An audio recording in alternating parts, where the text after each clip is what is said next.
Chers frères et sœurs dans le Seigneur, mesdames et messieurs, je vous salue. Que Dieu vous bénisse. Nous voulons ce matin continuer sur le thème que nous avons déjà commencé. Alléluia. Nous avons déjà parlé du pouvoir que Dieu transférait. Alléluia. Aux hommes, nous avons vu les différentes manières, comment dans l'Ancien Testament, alléluia, se faisait le transfert, alléluia, d'autorité ou de pouvoir. Dieu a remis le pouvoir entre les mains, il a délégué, il a transféré son pouvoir dans les mains des hommes et comment les hommes, alléluia, entre eux-mêmes transféraient leur pouvoir. Alléluia. Nous avons vu plus quelques exemples. Nous avons vu aussi comment Dieu utilisait des gens, comment il mandatait, il envoyait certaines personnes. Alléluia. Euh, c'est vrai que beaucoup me diront peut-être, mais vous n'avez pas parlé peut-être du transfert entre prophète et prophète. Alléluia. Mais dans tous les cas, prophète entre prophète, alléluia, c'était toujours le choix de Dieu. Alléluia. On va voir avec Élie et Élisée. C'est Dieu qui dit à Élie, va prendre Élisée et puis il faut le oindre. Donc, personne ne pouvait être prophète dans l'Ancien Testament si Dieu ne l'avait pas vraiment, comme vous le dites, mandaté ou envoyé. Donc, je m'étonne aujourd'hui que des personnes disent que je vais te transférer mon pouvoir pour que tu sois. Non, c'est vrai qu'on peut parler de fils et d'enfants. Alléluia. Dans la foi, alléluia. Vous voyez déjà, on va voir dans le livre de Jean 1, à partir du verset 12, on nous dit à tous ceux qui l'ont reçu, il a donné le pouvoir de devenir enfant de Dieu. On ne va jamais vous dire de devenir fils de Dieu. Donc nous tous qui avons reçu le Seigneur, nous avons reçu cette autorité, ce privilège, ce droit, alléluia, de devenir cette procuration, de devenir enfant de Dieu. Nous sommes tous enfants de Dieu, il n'y a pas fils ici. Alléluia. Donc, je m'étonne aujourd'hui de voir des soirs, bon, comme ce sont des faux prophètes, je vais te transformer, je vais te transférer le pouvoir. Non, personne ne transfère le pouvoir ici. Tout pouvoir vient de Dieu. Et dans l'Ancien Testament, alléluia, c'est Dieu qui dit, qui a choisi qu'on appelle la tribu de Lévi pour que cela puisse le servir dans le temple. Alléluia. Fait les sacrifices. Alléluia. Ce n'est pas Moïse même qui s'est levé, c'est Dieu qui disait toujours, je veux qu'on appelle la tribu de Lévi. Et quand il s'agissait de prophètes, alléluia, c'est Dieu encore qui choisissait des prophètes. Donc, un prophète ne peut pas te dire que je vais te transférer, alléluia, moi mon pouvoir que j'ai. Ce n'est pas possible. C'est Dieu qui doit dire à ce prophète, ok, et puis ça c'était l'Ancien Testament. Vous calquez toujours sur l'Ancien Testament parce que vous voulez faire vos sorcelleries. Vous aimez beaucoup le côté Ancien Testament. Alléluia. C'est vrai que dans le Nouveau Testament, on nous parle d'imposition des mains. Alléluia. C'est vrai que on peut recevoir un don par les mains. Prier pour quelqu'un. Alléluia. Comme c'est fait aussi dans l'église d'Antioche, en acte 13. Alléluia. Mais l'appel, c'est différent. Ils ont prié pour Paul, pour que Paul, alléluia, pour les recommander dans leur mission. Alléluia. Que la grâce de Dieu les accompagne. Même Paul avait déjà reçu l'appel de Dieu bien avant.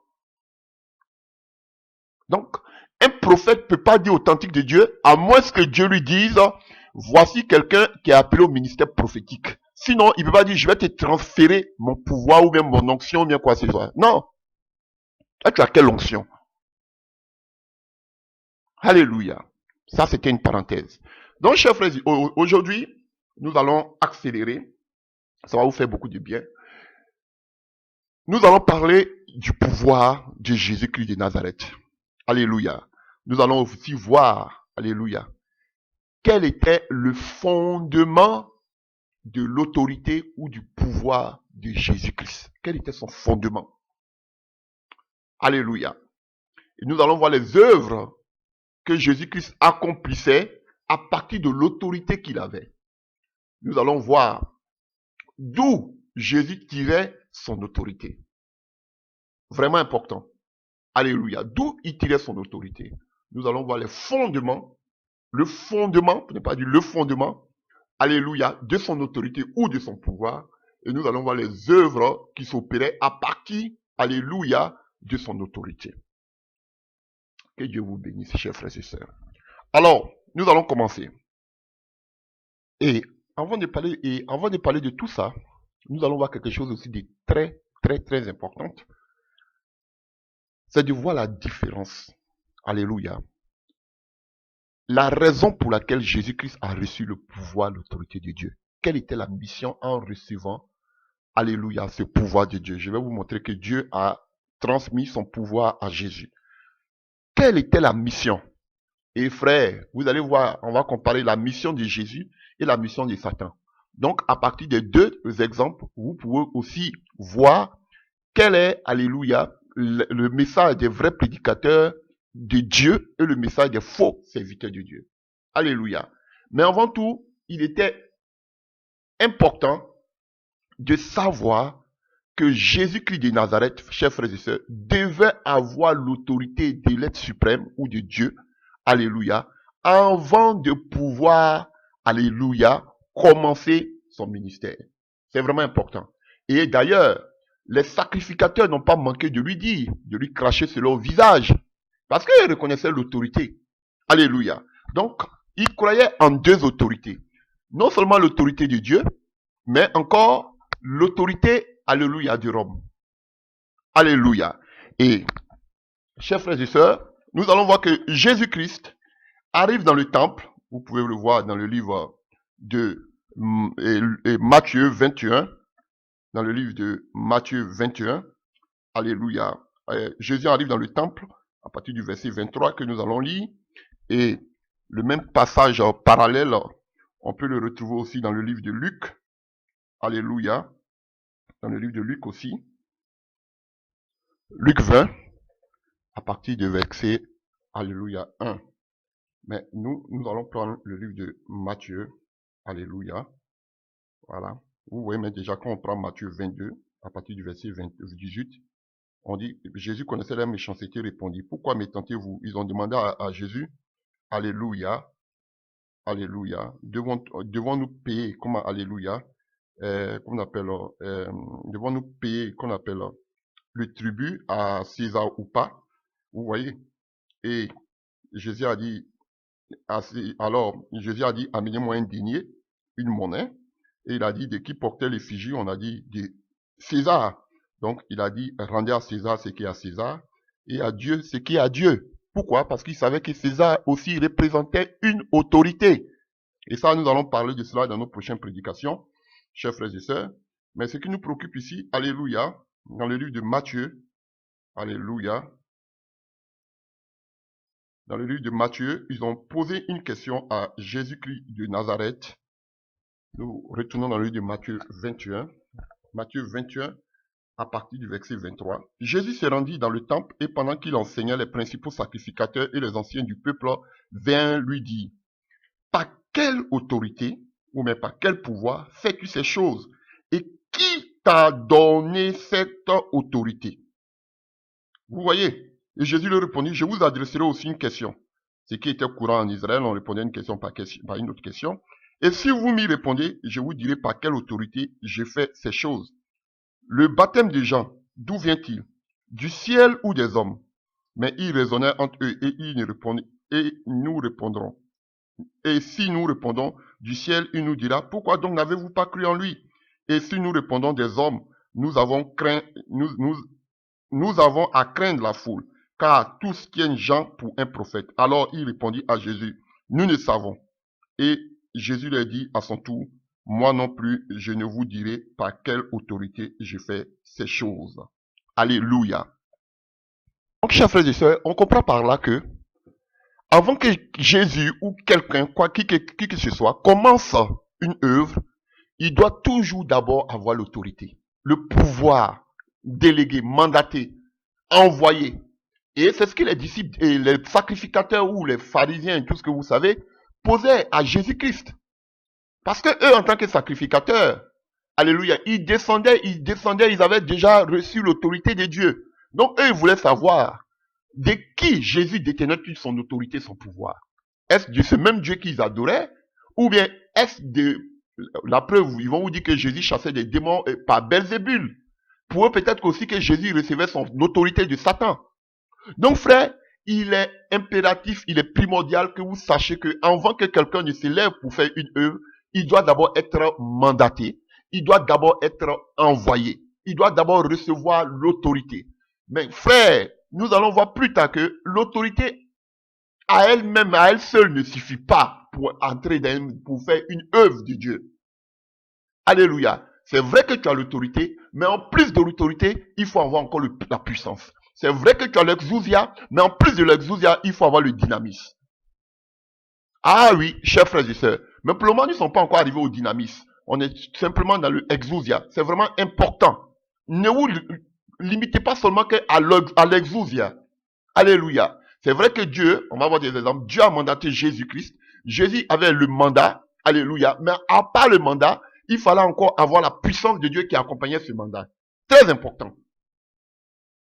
Voilà pourquoi dans le grec, lorsqu'on parle de l'autorité, c'est qu'on appelle, ça englobe ces deux mots-là. Exousia et dynamisme. L'autorité et la puissance. Le pouvoir et la puissance. On ne peut pas les dissocier. Alléluia. C'est vrai que, en tant qu'enfant de Dieu, nous allons le voir à Jean 1, verset 12. Nous avons tous reçu ce pouvoir, cette autorité, mais ça ne suffit pas. Les disciples avaient reçu cette autorité, mais il fallait qu'ils reçoivent le dynamisme. Voilà pourquoi vous êtes inefficace, parce que vous allez dire, on a l'autorité. Mais comment ça se fait que vous avez l'autorité? Mais comment ça se fait que des chrétiens ne peuvent pas chasser des démons? Un exemple. Parce que vous n'avez pas la puissance. C'est ça. Vous allez me dire, oui, mais combien de chrétiens peuvent chasser des démons? Pourtant, vous récitez des passages bibliques. Vous avez l'autorité, c'est votre droit. À tous ceux qui l'ont reçu là, dans le pouvoir, l'exousia de devenir enfant de Dieu. Vous êtes enfant de Dieu. Vous avez l'autorité. Mais pourquoi vous n'arrivez pas, alors que Jésus dit, je vous donne le même pouvoir, alléluia, de chasser les démons? Vous avez l'autorité, mais comment ça se fait que beaucoup n'arrivent pas à chasser des démons? Parce qu'il vous manque maintenant quoi? Vous avez l'exousia, qui est l'autorité, mais il vous manque une seule chose, maintenant le dynamisme. Donc on ne peut pas les dissocier. On ne peut pas dissocier l'autorité et la puissance de Dieu. Beaucoup de chrétiens se sont limités seulement qu'à l'autorité. Je suis enfant de Dieu, c'est mon droit, alléluia. Mais Jésus dit aussi, le même pouvoir que je vous ai donné de devenir enfant de Dieu, je vous donne aussi ce même pouvoir à alléluia. Si vous voulez, on peut le lire. Bon, je commence comme ça, excusez-moi. Connaissez, Luc 10, verset 19. Voici, je vous ai donné le pouvoir, n'est-ce pas? Je vous ai donné le pouvoir, l'exousia, de marcher sur les serpents, les scorpions, et sur la puissance de l'ennemi, et rien ne pourra vous nuire. Et vous connaissez ce passage. Marc 16, à partir du verset allez 15, il dit allez partout, mais ce qui me préoccupe c'est le verset 17. Voici les miracles qui accompagneront ceux qui auront cru en mon nom. Ils chasseront les démons, ils parleront de nouvelles langues. Chers frères et sœurs, voici. Voilà, vous priez pour les malades, ils seront guéris. Ça, vous avez le pouvoir de devenir enfant de Dieu, selon Jean 1, verset 12. Mais ça ne s'arrête pas là. Il vous donne aussi le pouvoir de marcher sur toute la puissance des ténèbres, de chasser des démons, de parler de nouvelles langues, de prier pour les malades, ils seront guéris. Mais pourquoi vous ne le faites pas? Parce que vous vous êtes limité seulement qu'à quoi? À l'autorité. Pour chasser un démon, il faut avoir la puissance de Dieu. Alléluia. Et parler en langue, il faut aussi avoir la puissance de Dieu. Parce qu'avant de parler en langue, c'est le Saint-Esprit qui vient te remplir. Ah oui, chers frères et sœurs, guérir les malades, il faut avoir la puissance de Dieu. Frère, vous voyez le problème. Vous êtes resté seulement au stade de l'autorité. Nous détenons tous l'autorité de Dieu. Parce que nous devenons enfants de Dieu. Nous avons les mêmes privilèges maintenant que, alléluia, Jésus. Nous sommes enfants de Dieu. Mais si vous avez les mêmes privilèges que Jésus-Christ, pourquoi vous n'arrivez pas à chasser les démons comme Jésus? On va voir les œuvres de Jésus. Parce qu'il avait l'autorité. Parce que vous êtes limité seulement qu'à l'autorité. L'autorité à elle-même ne suffit pas. Alléluia. Voilà pourquoi Acte 1, verset 8, il va dire, attendez d'abord, pourtant ils avaient l'autorité, jusqu'à ce que vous receviez une puissance, le dynamisme. Frère, je vais vous enseigner. L'autorité à elle-même ne suffit pas.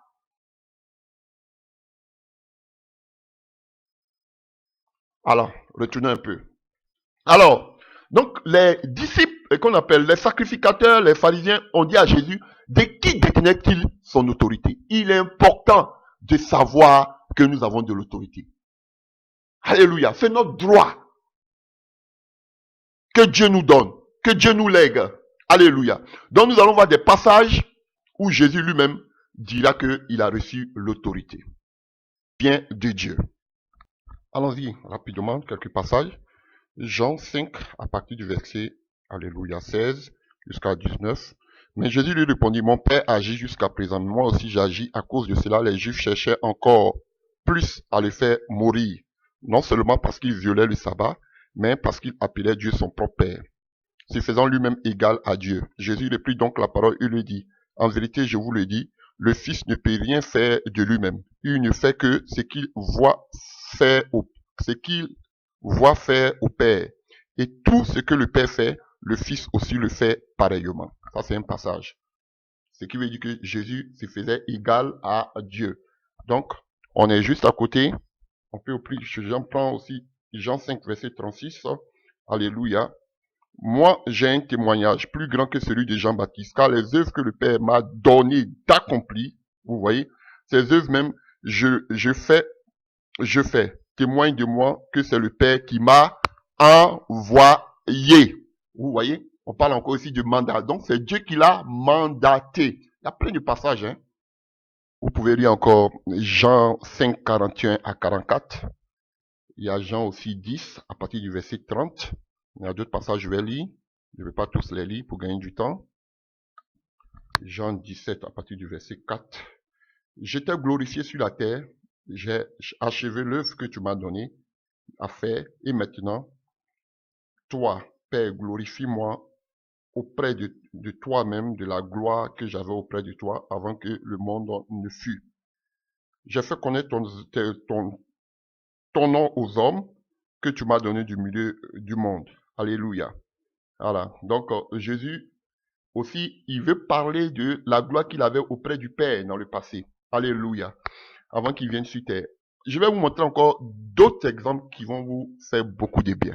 Deux comme ça. Et quand nous partons dans Matthieu 11, verset 27, il dit, toute chose lui était donnée du Père.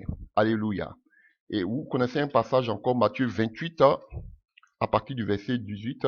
Il dit quoi? Jésus s'étant approché leur parlait ainsi. Il dit, tout pouvoir ou toute autorité m'a été donnée dans le ciel et sur la terre.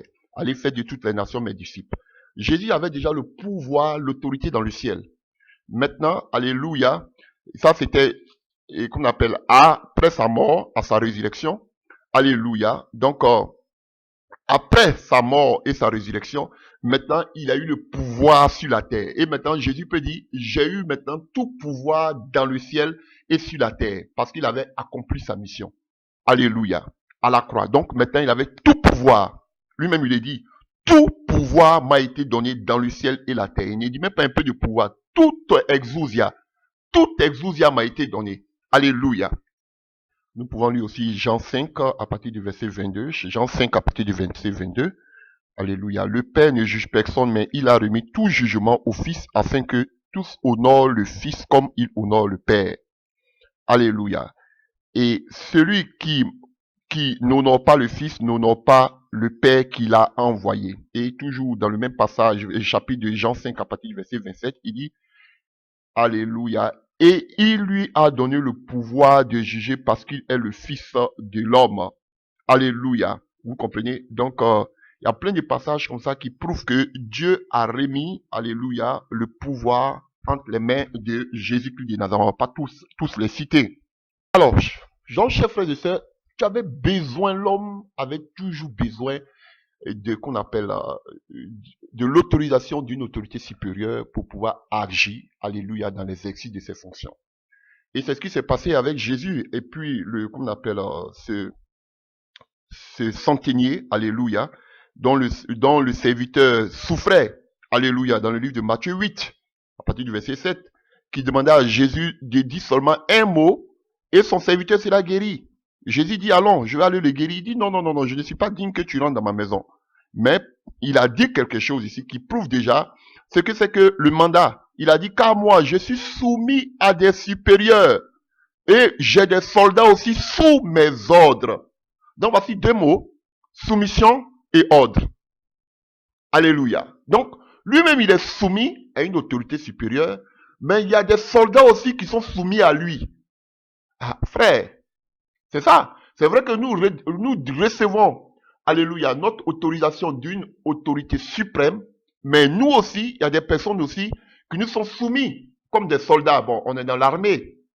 Et ça, je vais vous expliquer ça plus tard. Donc ici, on a une belle définition de ce que c'est que le mandat, l'autorité. Jésus a reçu son autorité, alléluia, de Dieu, qui est l'autorité supérieure. Mais Jésus aussi, il y avait des personnes aussi qui étaient sous son autorité, qui étaient les apôtres. Alléluia. Ok. Maintenant, je vais vous montrer quelque chose. Pourquoi Jésus-Christ est venu mourir au poteau et pourquoi Jésus-Christ a reçu l'autorité de Dieu. Alléluia. Pourquoi il a reçu cette autorité? C'était pourquoi? Quelle était cette mission? Alléluia.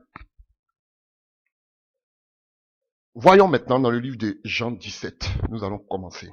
On a lu quelques passages.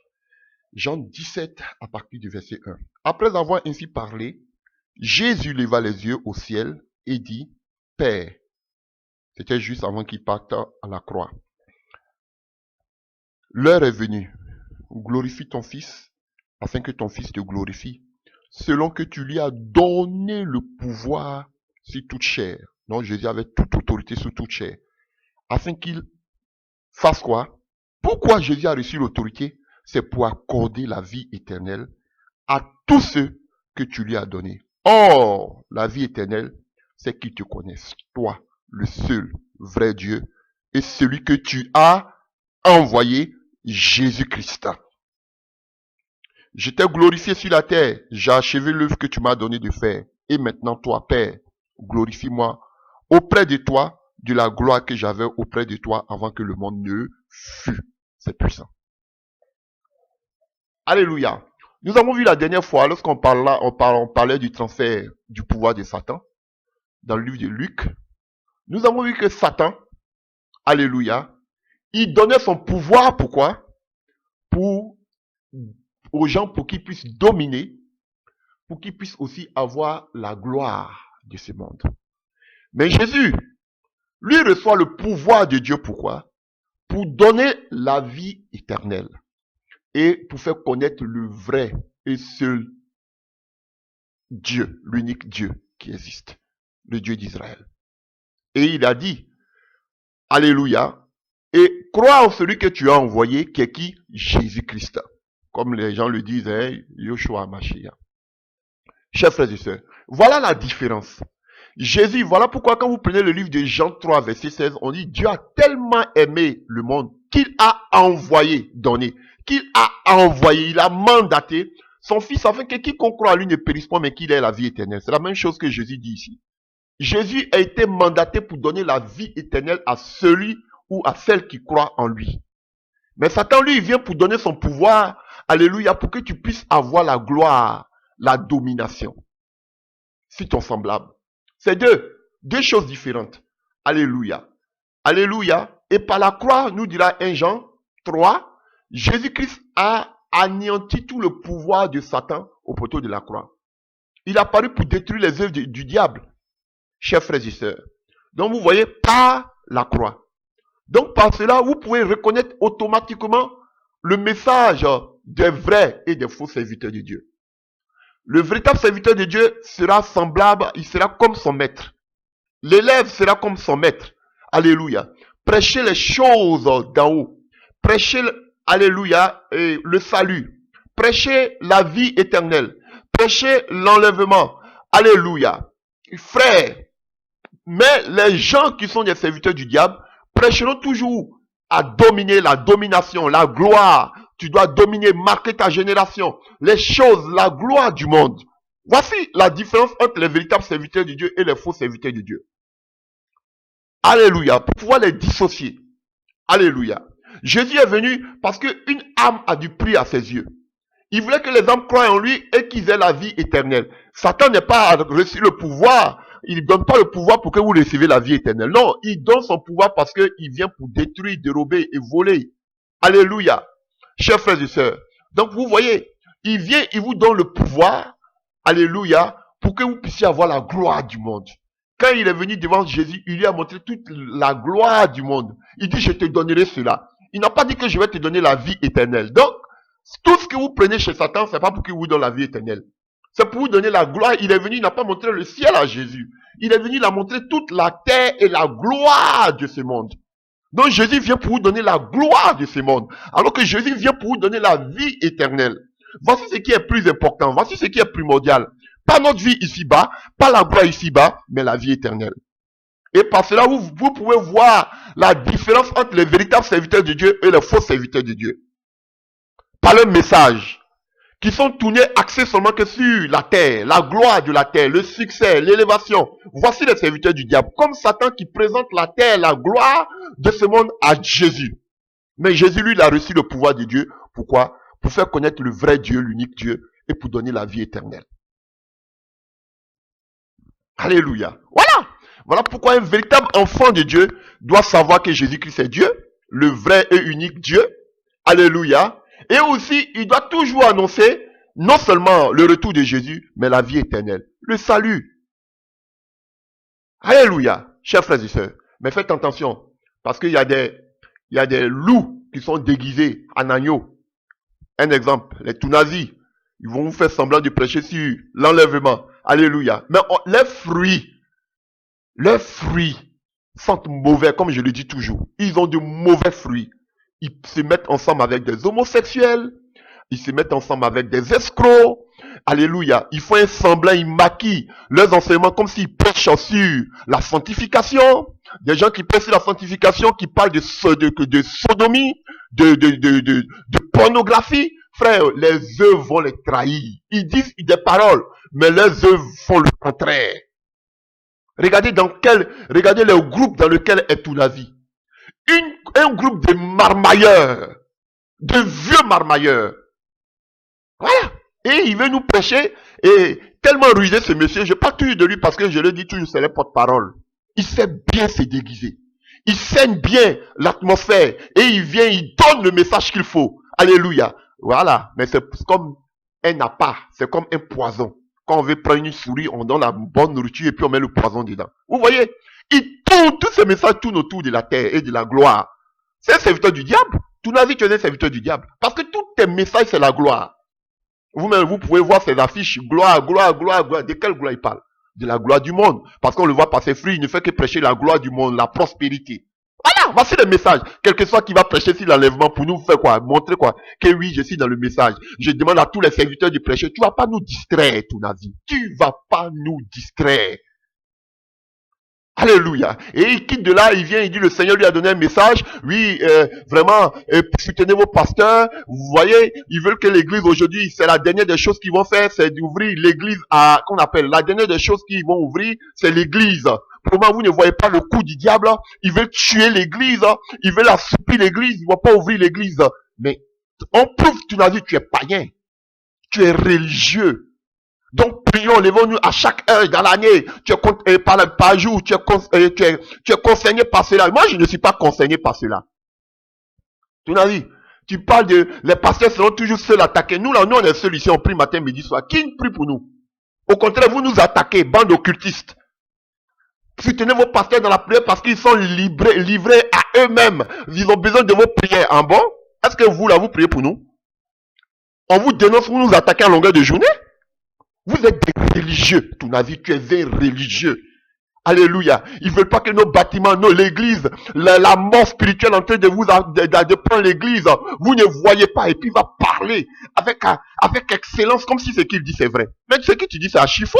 C'est vous qui avez montré à ces gens-là que qu'on appelle la vie chrétienne est, alléluia, est limitée seulement à vos 4 murs. Aujourd'hui, vous voyez, vous êtes en train de déprimer. La vie chrétienne, ce n'est pas les murs. Vous faites croire aux gens que la vie chrétienne, c'est être dans les murs, aller dimanche à l'église. Non! On peut vivre l'intimité et puis prier. Qu'est-ce qui vous fait dire que les gens sont dans la mort spirituelle parce qu'ils sont à la maison, parce que les bâtiments sont fermés? C'est ce que vous les avez enseigné. Voilà. Parce que vous avez mis l'accent sur les bâtiments. Tu as train de construire ton bâtiment, ton gros bâtiment là-bas à limiter. Alléluia. Comme ton collègue, comme on appelle, Castano aussi a train de construire son palais royal au niveau de Paris. Vous voulez nous distraire parce que maintenant c'est le moment comme on appelle, c'est le moment de confinement. Tout le monde est là, on vous regarde. Alléluia. Donc vous êtes en train de nous distraire avec vos messages. Quand tout cela, cette situation va finir là, vous allez tomber encore dans votre affaire de bâtiment. Donc ne nous emmerdez pas, tout nazi. Arrête de distraire. Arrête de distraire. Alléluia. Et là qu'on appelle le monde. S'il te plaît, on te connaît. Tu as la langue de vipère. Tu prends ici, tu prends là, tu prends là, tu prends là. Alléluia. Et tu fais ta sauce. S'il te plaît. Arrête de nous distraire. Ce sont les religieux qui sont accrochés à des murs. Nous, là, nous sommes chrétiens. On n'a pas besoin d'un lieu pour pouvoir vivre notre vie chrétienne. Tu vois, Dieu m'a dit. Faut te repentir, ton avis. Répands-toi. Alléluia. Je te dis, tu es rusé comme un serpent. Donc, frère, ne vous laissez pas prendre. Alléluia. Satan, il pêche pour la gloire, pour l'autorité, pour la domination, pour... Alléluia, comme Jésus même le dirait, vous tirez la gloire des uns des autres, la gloire du monde. Ils aiment tirer la gloire les uns des autres. Le succès, l'élévation. Et deuxième des choses, la gloire de ce monde. Jésus n'a rien à voir avec cela. Jésus, il vient pour prêcher seulement que le salut. Donc, Tunazi ne va pas vous dire que lui, il prêche le salut et il prêche en même temps la gloire que Satan présente à Jésus. Non! Soit tu prêches la gloire de ce monde de Satan, soit tu prêches seulement que le salut. Mais lui, il dit que non, on peut, alléluia, on peut avoir le salut et en même temps on peut avoir la gloire. Voilà pourquoi il va se mettre avec cet homosexuel du roi Loubafo pour parler de sanctification et de prospérité. Mais tu es vaincu, Tunazi. Et quand maintenant on te dénonce, maintenant tu vois que, comme tu n'as pas honte, alléluia, quand tu vois maintenant que tu es exposé, tu vas venir parler de l'enlèvement, oui, comme si tu as dit de prêcher un bon message. Tu peux pas nous distraire. Moi, personnellement, tu peux pas me distraire. Tu es un distrailleur public. Alléluia. Donc Jésus nous a donné, Jésus a reçu le pouvoir de Dieu. Et le pouvoir qu'il avait reçu, c'était de venir mourir au poteau de la croix, de cette autorité. Alléluia. Et c'était pour venir mourir pour toute l'humanité, afin que nous soyons réconciliés avec lui-même par sa mort et par sa résurrection. Alléluia. Et par ce pouvoir, il est venu donner la vie éternelle à tous ceux qui croiraient en lui. Alléluia. Chers frères et sœurs. Donc, nous avons vu cela. Alors, nous allons aller maintenant dans les œuvres de Jésus. Il a reçu l'autorité, chers frères et sœurs. Mais cette autorité, comment elle se manifestait? Comment se manifestait cette autorité? Et quel était le fondement de l'autorité de Jésus-Christ? Alléluia. Il a dit qu'il est sorti du Père. Et Jésus, pour manifester cette autorité, il s'appuyait toujours sur la procuration que lui avait donnée Dieu. Alléluia. Et quelle était cette procuration? La parole sacrée de Dieu. Ce que Dieu avait dit. Alléluia. Vous allez voir, depuis la création, ce qui sort de la bouche de Dieu, ne jouez pas avec la parole, chers frères et sœurs. Ne jouez pas avec la parole. Donc, le fondement de l'autorité de Jésus-Christ de Nazareth, c'était la parole qu'il appliquait. La parole.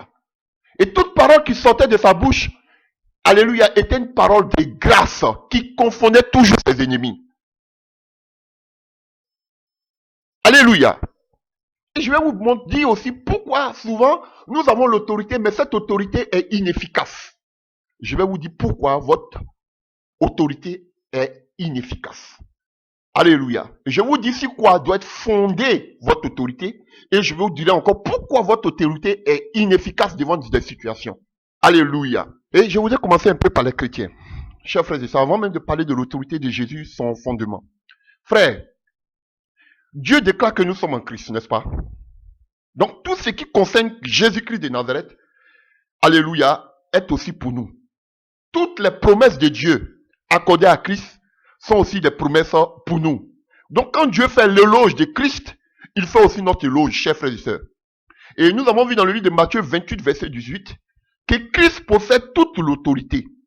Donc, comme il possède toute l'autorité, donc nous aussi nous avons cette autorité. Comme il dit en Luc 10, verset 19, voici, je vous ai donné aussi cette autorité, le pouvoir, c'est cette autorité.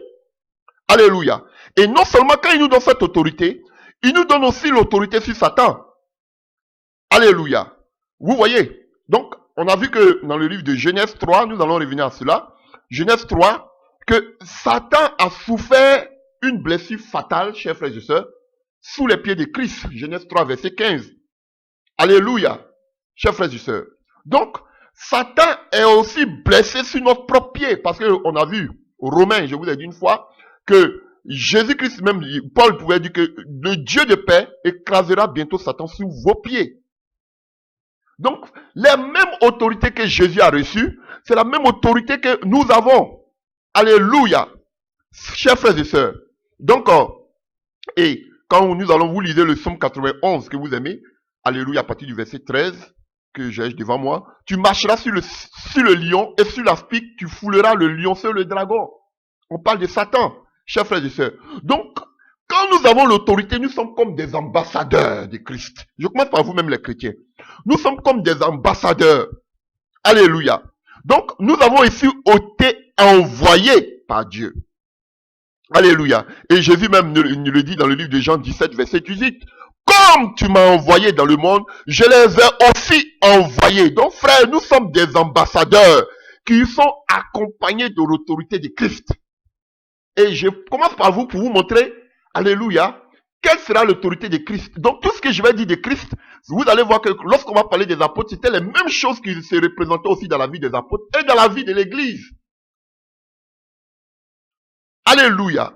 Donc, nous sommes des ambassadeurs de Christ. Nous parlons et nous agissons en son nom. Alléluia. Parlons rapidement un passage dans le livre de 2 Corinthiens. Je vais te booster un peu ta foi en ce matin. Alléluia. Parce que trop de chrétiens morts. 2 Corinthiens 5, à partir du verset, on va parler de l'autorité, après on va parler de la puissance. 2 Corinthiens 5, à partir du verset 20. Nous faisons donc les fonctions d'ambassadeurs pour Christ, comme si Dieu exhortait par nous. Nous vous en supplions au nom de Christ, soyez réconciliés avec Dieu. Celui qui n'a point connu le péché l'a fait devenir péché pour nous, afin que nous devenions en lui justice de Dieu. Donc, frère, nous sommes ambassadeurs, parce que nous avons reçu, frère, ce mandat. Nous avons reçu le pouvoir d'un avocat. Le pouvoir d'agir au nom de Jésus-Christ de Nazareth. Nous prêchons l'évangile grâce à son autorité. Nous imposons les mains aux malades grâce à son autorité. Nous chassons les démons grâce à l'autorité de Jésus-Christ de Nazareth. Alléluia.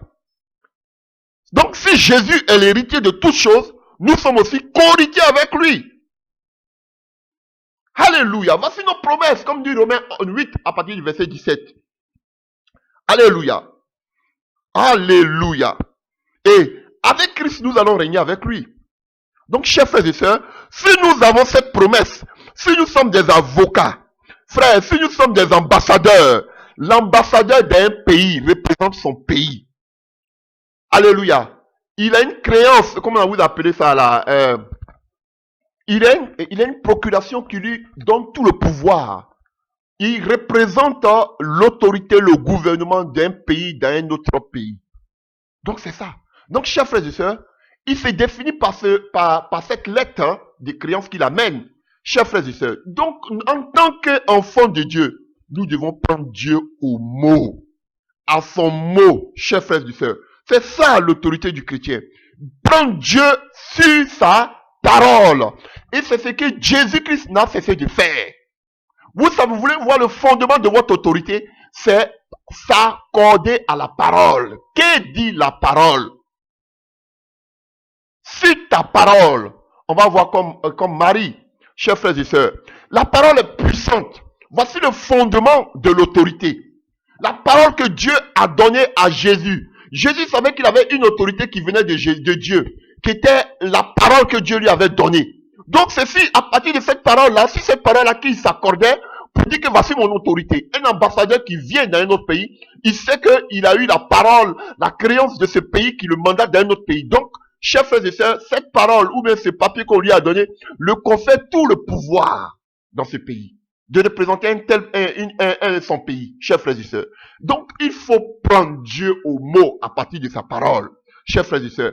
Et c'est ce qui était le socle, c'était le socle de tous ces, alléluia, tous ces serviteurs de Dieu dans l'Ancien Testament. Alléluia.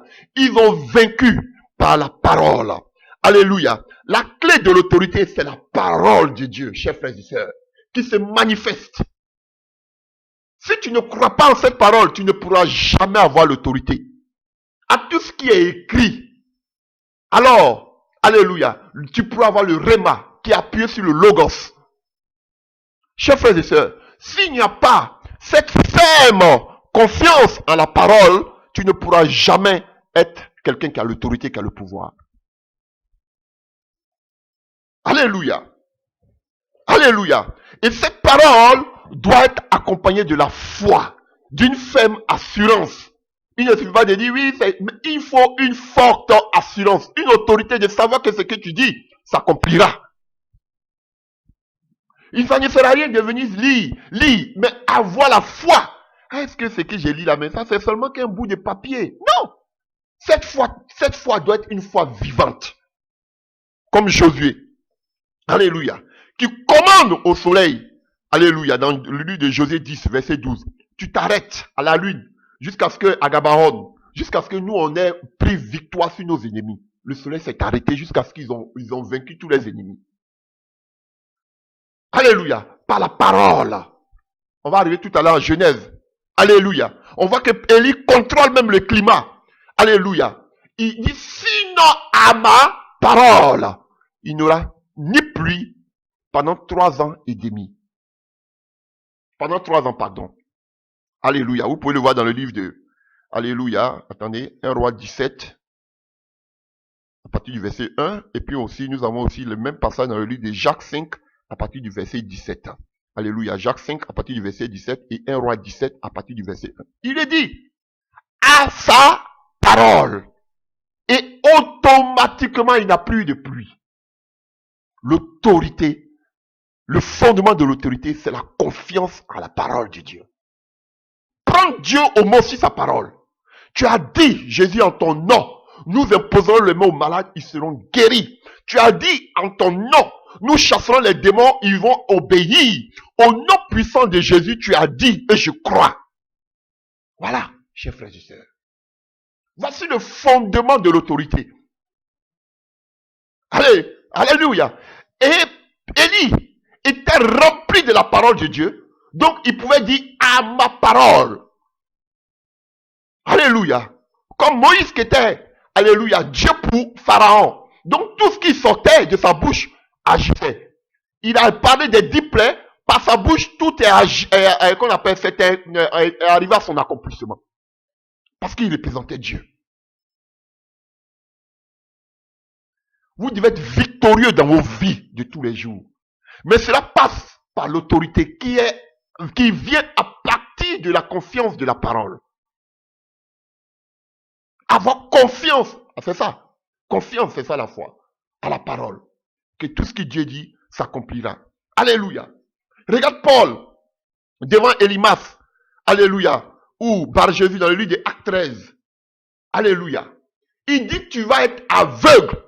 Il est en même temps le pouvoir de la parole. Alléluia. Pourquoi vous n'êtes pas victorieux? Alléluia. Parce que votre autorité n'est pas basée sur la parole de Dieu.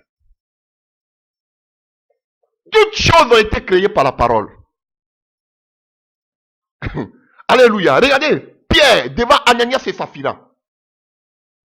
Une seule parole, ils sont morts. La puissance de la parole. Ah oui. Même dans les œuvres occultes, tout ce qu'ils font, ce sont des incantations seulement que par la parole. Oui. Ils font qu'on appelle, ils peuvent faire des sacrifices, mais ils prononcent des paroles. Des incantations, des paroles. C'est parole contre parole. Alléluia. C'est vrai que il y a des choses occultes qui font des vaudous, ils peuvent prendre ta photo, faire ceci, faire cela, mais ils prononcent toujours des paroles. Souvent, généralement. Alléluia, chers frères et sœurs. Regardez, on va voir plusieurs exemples.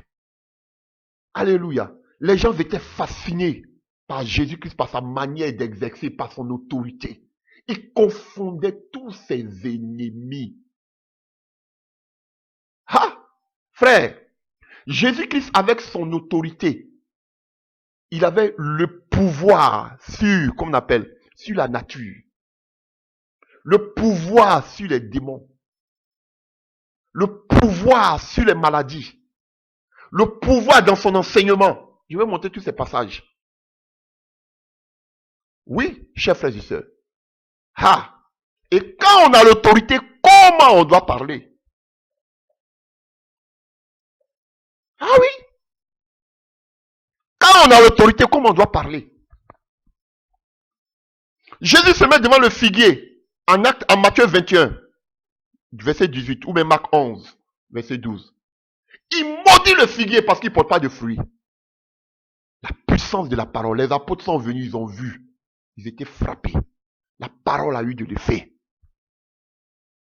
La parole a eu de l'effet. Chrétien, ta bouche est une puissance. Accordée sur la parole de Dieu. Sinon, si tu n'es pas chrétien aussi, tu vas parler, tu vas beau parler, mais si ce n'est pas sur la parole, sur la base, quand on parle de la parole, ne partez pas réciter la parole, mais la parole doit être imprégnée en toi par la foi. Et quand on vit selon la parole, on est débarrassé de tout ce qui est du monde. Ouais, c'est ça la vérité. Tu ne peux pas dire que tu as la parole imprégnée en toi et tu aimes encore la gloire du monde. Non, Jésus sait quels sont ceux vraiment qui ont sa parole. Tu veux que la parole de Dieu soit efficace, chers frères et sœurs, frère, aspire seulement quelque chose d'en haut. Vis que pour la haut. Vis que pour le ciel. Alléluia. Vois-toi comme un mort. Vois-toi comme une balayure du monde. Alléluia. Que la gloire du monde ne soit pas dans ta vie, chers frères et sœurs. Parce que cela rend improductif. Alléluia. Ou bien productive la gloire de Dieu dans ta vie, la puissance de Dieu dans ta vie. Voilà. Pourquoi Dieu s'est manifesté avec les apôtres? Parce qu'ils ne vivaient plus pour eux-mêmes. Ils étaient morts au péché. Frère, leur vie ne signifiait plus rien dans ce monde. Ils étaient comme des esclaves dans ce monde. Ils aspiraient qu'à une seule chose. La mort pour moi est un gain. Hein? Un homme comme ça, Paul. La mort pour moi est un gain. Dieu savait que voici quelqu'un qui est mort en lui-même. Dieu pouvait l'utiliser puissamment. Alléluia. Des véritables enfants de Dieu, remplis de la parole de Dieu, ils aspirent à une seule chose. Comme Jésus a dit, la vie éternelle. Oh, je vais quitter ce monde. Je suis fatigué. Je suis fatigué de ce monde. On va lui dire, ah, c'est parce que tu as échoué, tu veux quitter de ce monde. Non, parce que de véritables enfants de Dieu. Ne cherche pas à quitter ce monde parce que tu as échoué dans ta vie. Non, parce que tu sais que tu es voyageur et étranger sur la terre. De telles personnes, Jésus se manifeste puissamment. Il dit, voici mon serviteur. Alléluia. Il fait que quel que soient tous les miracles, tous les prodiges qui vont opérer par tes mains. Alléluia. Tu ne vis plus pour toi. Tu sais une chose. Cherche à partir. Cherche à partir. Comme Paul dit, je suis pressé de partir, mais je suis là encore à cause de vous. Voilà. Des gens qui prêchent la gloire du monde, ils voient les mêmes gens vont venir parler de la puissance parce qu'ils ont la belle parole, ils savent parler. Mais Dieu ne peut jamais vous utiliser les tunazis là. Vous allez nous montrer des vidéos, quelqu'un a fait ceci, miracle ici. Tunazi, moi je dis que Dieu ne peut pas t'utiliser. Parce que Dieu n'utilise pas des gens qui sont des cupides comme toi. Voilà. Quand on parle seulement, ils vont montrer des vidéos. Regardez la puissance que Dieu manifeste. J'ai dit Tunazi, c'est la plaisanterie. J'ai dit toi et moi, on s'aime. Dieu ne peut pas t'utiliser. Ça faut me dire que c'est l'orgueil. Tu aimes le monde. Je parle beaucoup de lui parce que c'est le porte-parole. Il aime le monde, ce monsieur-là. Et Dieu utilise puissamment. Ce sont des gens qui n'ont rien à voir avec le monde. Ça, je vous le dis. Des gens qui n'ont rien à voir avec le monde. La parole est remplie. Ils peuvent ne pas maîtriser tous les passages bibliques. Alléluia. Mais ils ne vivent plus pour la terre. Ils aspirent. Jésus revient vite, on va rentrer à la maison. Quand nous prenons Genèse 1, tout était caput, comme dit l'allemand. Alléluia. Tout était gâté. La terre était informe et vide. Alléluia. Plus de vie. Tout était devenu le chaos. Le tohu-bohu. Comme on dit littéralement ici. Le tohu-bohu. Chers frères et sœurs, il n'y avait plus de vie. Dans ce désespoir, dans ce désastre. Dieu s'est saisi de sa parole. Il s'est saisi de son autorité. Et il dit quoi? Que la lumière quoi? Que la lumière soit. Automatiquement, on nous dit en même temps, et la lumière fut. Parce que quand il y a la parole qui sort, en même temps, il y a son effet qui agit. Automatiquement. On n'a pas attendu que la lumière vienne après. Automatiquement, la lumière s'est fait voir. Voici la puissance de la parole. Toutes choses ont été créées par la parole. Et nous avons cette parole de Dieu qui était mystère. Alléluia. Si ta foi n'est pas ancrée dans cette parole, tu ne seras jamais victorieux. Voilà pourquoi vous êtes acharné à courir derrière les hommes, les prophètes, les pasteurs, les révérends. Pourquoi? Parce que cette parole d'autorité n'est pas dans votre vie. Voilà. Voilà pourquoi les tout-nazis ont le culot de dire, Dieu m'a dit, les chrétiens sont en train de mourir, l'église est en train de mourir. Pourquoi? Parce qu'ils ont fermé les bâtiments. Mais ce monsieur-là même, excusez-moi, il est ridicule. Je vous dis la vérité. Il est là. Dieu m'a dit, l'église est en train de souffrir et Dieu me met quelque chose à cœur. Chaque 21 ans, on doit prier. L'église est en train de mourir, l'église est assoupie. Pourquoi? Parce que les bâtiments sont fermés. C'est pas un religieux, ça. Il n'est pas religieux, ce gars-là. Et tout le monde va l'applaudir parce que tous là, ils aiment les bâtiments. Moi, je ne suis pas malheureux parce que ma vie chrétienne n'a jamais dépendu, qu'on appelle, dépendu d'une, qu'on appelle, ne dépend pas d'un bâtiment. Je vis ma vie chrétienne. J'ai pas besoin d'un bâtiment pour vivre ma vie chrétienne. Oui, la dernière des choses qu'ils vont faire, c'est l'église. Ils vont ouvrir l'église à la dernière minute. Alléluia. Peut-être même que l'église va plus ouvrir. Et les chrétiens sont là. Ils ne prient plus pour les pasteurs. Les pasteurs sont seuls qu'on appelle au combat. Mais nous, on est toujours seuls au combat. Qui prie pour nous? Qui prie pour nous? Faut te sentir concerné par cela. Ne dis pas que tu n'es pas concerné. Donnez ça à tous les pasteurs.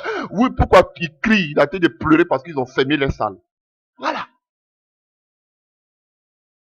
Et puis même, je te dis que c'est faux. Parce que déjà, en Allemagne, à partir de début mai, déjà à partir du 4 mai, ils vont ouvrir tous vos bâtiments là. Qui t'a dit que c'est la dernière des choses? Regardez. Vous voyez comment les gens sont devenus religieux? Voici une situation qui arrive.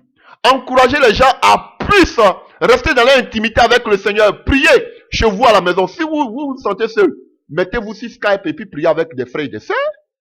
Il ne peut pas vous encourager comme ça. Non, prions pour qu'on puisse ouvrir les salles. Ouvrez, je vous ai dit qu'ils vont pleurer. Je vous avais dit que si ça dure longtemps, ils vont pleurer. Voilà ce qu'il a dit de faire. Il dit, Dieu m'a dit. Faut te repentir, tu n'as dit. Quel Dieu qui t'a dit? Quel Dieu qui t'a dit? Bande de religieux. Le monde qui nous entoure là est l'autorité, est le produit de l'autorité de la parole. Rien à voir avec votre théorie de l'évolution et consort. Alléluia. Rien à voir. Alléluia. Rien à voir. Frère, tout a été créé par la parole. Alléluia. Et vous avez vu qu'au commencement, la Genèse, Dieu a créé toutes choses par la parole. Mais à la fin, ce sera encore par la parole que Jésus va régner. Vous pouvez le voir dans le livre de Apocalypse 19 à partir du verset 15. Si vous voulez, je lis. Alléluia. Christ régnera de sa bouche sortait une épée aiguë pour frapper les nations. Et il les pètera avec une verge de fer. Et il foulera la cuve de vin de l'ardeur coulée de Dieu Tout-Puissant. Apocalypse 19, verset 15. Donc, une épée aiguë qui sortait de sa bouche. Et vous pouvez voir même ce même passage aussi dans le livre d'Ésaïe 11 à partir du verset 4. Car sa parole est comme une verge du souffle de ses lèvres. Alléluia, chers frères et sœurs. Frères, sans la parole, alléluia, vous ne pouvez pas avoir l'autorité. Alléluia, car la parole de Dieu contient la puissance divine. Alléluia. Chers frères et sœurs, Dieu fait toutes choses avec exactitude. Il confond même les scientifiques. Regardez les atomes, regardez les étoiles. Chacun a sa place. La parole elle contient de la puissance. Tout est à sa place. Tout est à sa place. Alléluia, chers frères et sœurs. Donc, derrière la création, nous avons non seulement la pensée, la parole, mais la puissance de Dieu qui est la vie de Dieu. Chers frères et sœurs, c'est comme ça que vous serez victorieux. Alléluia. Et même quand on ferme les bâtiments, tu es serein parce que on a fermé les bâtiments, mais la parole de Dieu en toi. Alléluia.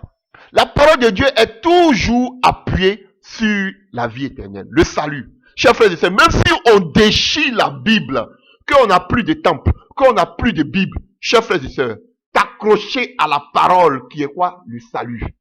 Faites tout ce que vous voulez. Je sais que je suis passager étranger sur la terre. La parole en moi.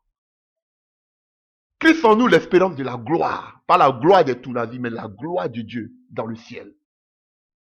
Même si vous voulez brûler toutes les Bibles, mais ça ne pourra pas éteindre cette puissance qui est en moi, de savoir que Christ revient bientôt nous chercher et que ma place est au ciel.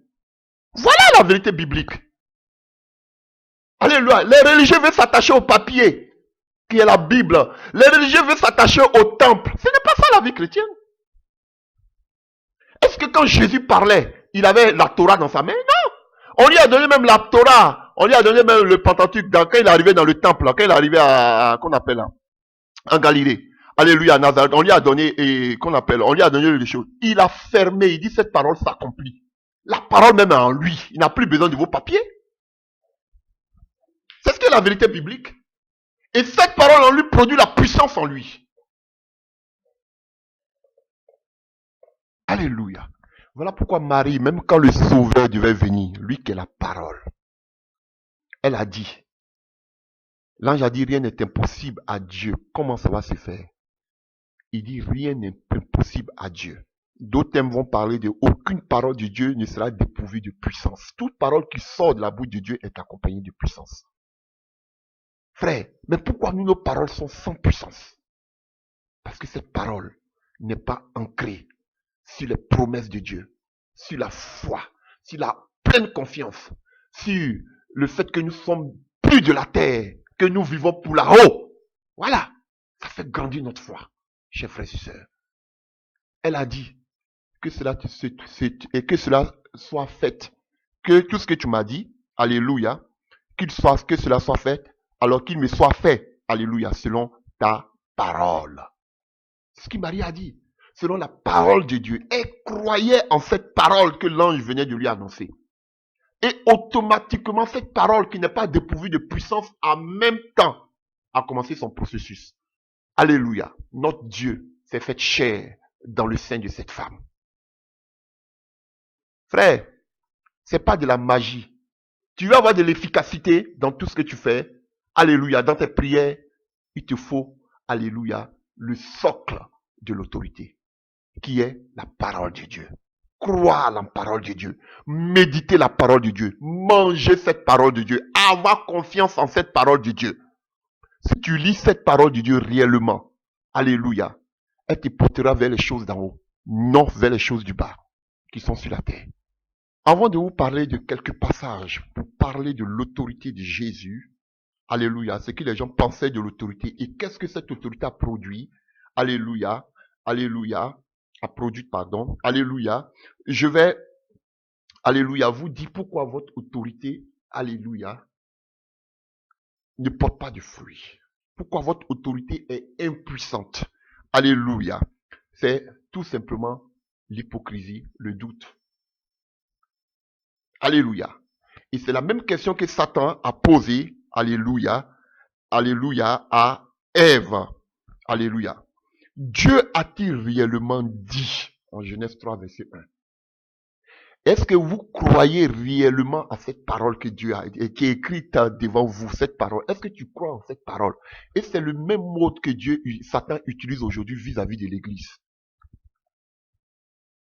Et chers frères, oui, je peux vous dire que à cette heure-là, de grande, quel mot je peux utiliser, de grande noirceur, si je peux expliquer ce thème-là, où l'Église est morte spirituellement, vous allez voir que cette question-là, elle est établie dans les pensées des personnes, de beaucoup de chrétiens. C'est une ruse de Satan. Alléluia. Pour questionner l'autorité de Dieu. Est-ce que Dieu a-t-il réellement dit? Dieu avait dit à l'homme, dans le livre de Genèse, Genèse 2, à partir du verset 16, tu mangeras de tout, mais l'arbre, le fruit de l'arbre qui est au milieu, là, tu ne dois pas manger. Et vous pouvez vous lire ça dans le livre de Genèse 2, verset 16. Alléluia. Et cette parole, on a vu que c'est la même parole qui a annoncé cela à Ève et Adam. C'est cette même parole qui a amené à l'existence ce qui n'existait pas. Qui a créé la lumière, comme on vient de voir tout à l'heure en Genèse 1. C'est cette même parole. Et c'est cette même parole que Satan vient contrecarrer. Pour dire que c'est que le Dieu, là, votre Dieu a dit là. Vous êtes sûr que cette parole-là, elle agit aujourd'hui de nos jours? Les temps ont changé, hein. Même les chrétiens, vous voyez, les prédicateurs même le disent. Il y a certains messages qu'il ne faut plus prêcher. Les temps ont changé, les temps sont devenus durs, les temps est évolutif. Voilà. Est-ce que tu crois avec tous les problèmes que vous avez aujourd'hui là? Ça là, le temps des apôtres, c'est le temps des apôtres. C'est passé aujourd'hui là. Chers frères et sœurs, vous pensez que cette parole qu'on a vue avec les apôtres qui faisaient des miracles et autres là, vous pensez que dans notre temps aujourd'hui on peut faire ce genre de choses? Le temps a changé. Voilà. comment l'ennemi est en train de contrecarrer cette parole de Dieu aujourd'hui dans l'église, chers frères et sœurs. Et, frère, il va contre l'autorité de Dieu et de la parole. Il a fait de contrecarrer alors que Ève et Adam avaient attendu ce message de Dieu, leur disant que vous ne devez pas manger de cela. Il a dit ça à Adam. Alléluia. Vous voyez, il avait donné la parole et Satan vient dire. Et Ève me dit, non, Dieu a dit, il nous a dit, on n'a qu'à manger tout. Mais ça, là, on ne doit pas manger. Il dit, ah, est-ce que c'est vrai? Est-ce que vous êtes sûr que Dieu peut faire des miracles aujourd'hui? Vous êtes sûr que Dieu peut faire des délivrances aujourd'hui? Vous êtes sûr que Jésus revient vraiment aujourd'hui, et qu'on appelle aujourd'hui? Vous êtes sûr? Les gens sont en train de contrecarrer le message de l'enlèvement. Alléluia. Ils vous disent que Dieu, Jésus, il a écrit dans le livre d'Apocalypse que nous le verrons. Alléluia, si vous voulez. Alléluia. Prenons Genèse 1 à partir du verset 7. Voici, il vient avec les nuées et tout œil le verra. Et ceux qui l'ont percé, et toutes les tribus de la terre se lamenteront à cause de lui. Lui, amen. Je suis l'alpha et l'oméga, le commencement. Mais ils disent que voici un passage. Il dit que voici un passage. La Bible dit que tout œil le verra. Donc pourquoi vous pouvez parler qu'il y aura un enlèvement secret caché? À un clin d'œil, vous allez partir. Alléluia. Comment ça se fait? Alors que tout œil le verra. Ici, mais regardez, c'est clair. On nous dit que voici, il vient avec des sur les nuées et tout œil le verra. Et ceux qui l'ont percé et toutes les tribus de la terre se lamenteront. Qui a percé Jésus? Ce sont les Israélites. C'est pas nous les païens. Paul même le dit. Ce sont eux qui ont tué Jésus. Il vient ici, tout œil le verra là. Frère, Jésus est parti, il reviendra. Alléluia. Nous irons le temps de l'enlèvement. Alléluia. Et nous allons revenir pour le temps de l'Armageddon. Et on dit tous ceux, Zacharie aussi le dit, ils pleureront amèrement si celui qu'ils ont percé. Alléluia. Frère, vous pouvez lire tous les livres de Zacharie 12. Tous les livres de Zacharie 12. Mais je prends à partir du verset 10. Qui viendront contre Jérusalem. Alors je répandrai sur la maison de David et sur les habitants de Jérusalem un esprit de grâce et de supplication. Et ils tourneront les regards vers moi, celui qu'ils ont percé. Ils pleureront sur lui comme on pleure sur un fils unique. Pleureront amèrement sur moi comme on pleure sur un premier-né. Ce jour-là, le jour de deuil, ce grand jour à Jérusalem. On parle, alléluia, comme le deuil dans Dadrimon, dans la vallée de Megidon. C'est là qui va se passer la grande tribulation. Vous voyez, manque d'enseignement. C'est là que va se passer la grande tribulation, le dernier combat, l'Armageddon. C'est ici.